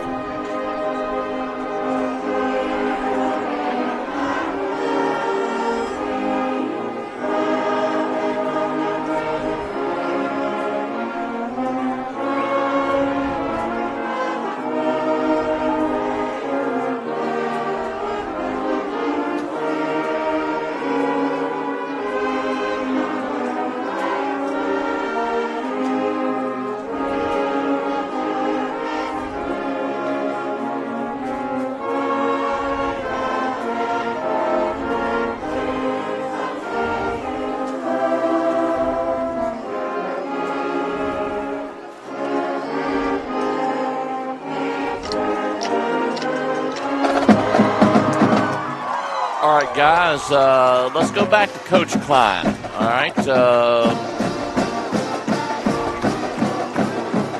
Craig, you are still the coach at North Gaston. Yep. How do you handle this? Where do you go from here? Well, you tell them that you went up against probably one of the best teams in the state of North Carolina, a state title contender. You had some success on some plays. You go back and you work next week because there's a game that you can win next week against the Ashbrook Green Wave. And you learn from this and move on. You made some strides tonight. They were just better. All right, Brad, you're still at the helm of the Mountaineers. What will Coach Klein do after this? I think you say, listen, we won 42-0. Defense, you threw a shutout. Congratulations. But I also think we've got to go back and think we left a lot of points on the field tonight. There's a couple of drives that we didn't finish, and I know I'm nitpicking here, okay? But the coach in me just says, listen, there are things that there were opportunities we had that we did not finish. That's things that as we move on, get into the playoffs, those are the type things that will come back to haunt you. Those are things we've got to clean up. I think, once again, our offensive line did a great job tonight. I've talked about them a lot. Really impressed with them. I think there's a lot of things in our run game that was really good. The short passes, the little quick passes, the tempo, I think went well. I think once we got down toward the end zone, we stalled a few times. That's the type of stuff. And I can assure you, Coach Herron, I'm not telling him anything he doesn't know. I guarantee you the first thing he's going to talk about, or one of the first things, is going to be the points left on the field. A perfectionist the way he is going to tell you real quick that that's something that can't be they can't tolerate that. They can't get their ultimate goal if they're going to do that. As far as the defense goes, I think the defense is who they are. I mean, that's who we are as a team. You got a defense that is going to keep you in every game, regardless of who you are. And I think I showed you. And I think I showed you again. Once again, it's 42-0, and they're playing for pride. And you guys got a minute there's a lot of pride for there. me to chime in here with Coach Herron? Yes, sir. All right, Go right I'm ahead. here at the K and the M in midfield. Coach, first off, congratulations on the win. General impressions walking away tonight? Well, defense seems to be getting better and better. I love how they fly to the ball, and another shutout, 2 shutouts in a row. Coach Carroll's doing a great job. And, man, he made a call down there with the interception with Antonio. That was just something he came up with off the top of his head, and, man, it was just perfect. So, and then offensively, man, we can run the ball. We run the ball real well. We've got to work on our passing game because you can't go where we want to go without being able to do both. So we got to get a little better there. But, man, really, really proud of our players. They played their hearts out. Coach, I appreciate your time. Enjoy the win, and we'll see you at the Coach's Show on Wednesday. Yes, sir. Thank y'all for all you do, man. Well, Jeff, thank you so very much. We appreciate all the help. Well, I let these two guys talk. Your impressions, Jeff, of this ball game? Well, I mean, listen, we from the get-go, we were the more physical team. We were the more talented team. And, yes, I heard you guys a little bit while I was listening to Coach. We did leave some points out there, but the coach is very positive with the players at the end of the game. And I think it's a great win. I mean, getting shut out 2 in a row. You can't argue with 0. Well, guys, thank you so very much for Deanna on the field and Jeff Johnson up on top. Tommy did a great job working those cameras on top of the press box. Everybody here, thank you so much for Big E's for providing all the grub that we had, and Lickety Lou's for throwing out T-shirts. We thank you so very much. Craig Short, Brad, thank you so very much for sitting in. I hope we wasn't too bad and made too much fun, but we do have a good time up here. Thank you so very much for joining us. Once again, Lamont, I know you're in Maryland, but you drive home and y'all get a win over there tomorrow in Maryland. And thank you to our spouses who give us the opportunity to do this.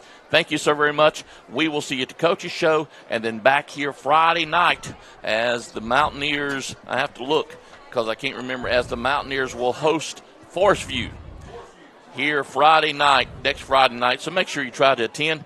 Thank you so very much. For the Kings Mountain Touchdown Club, this is KMHS Sports.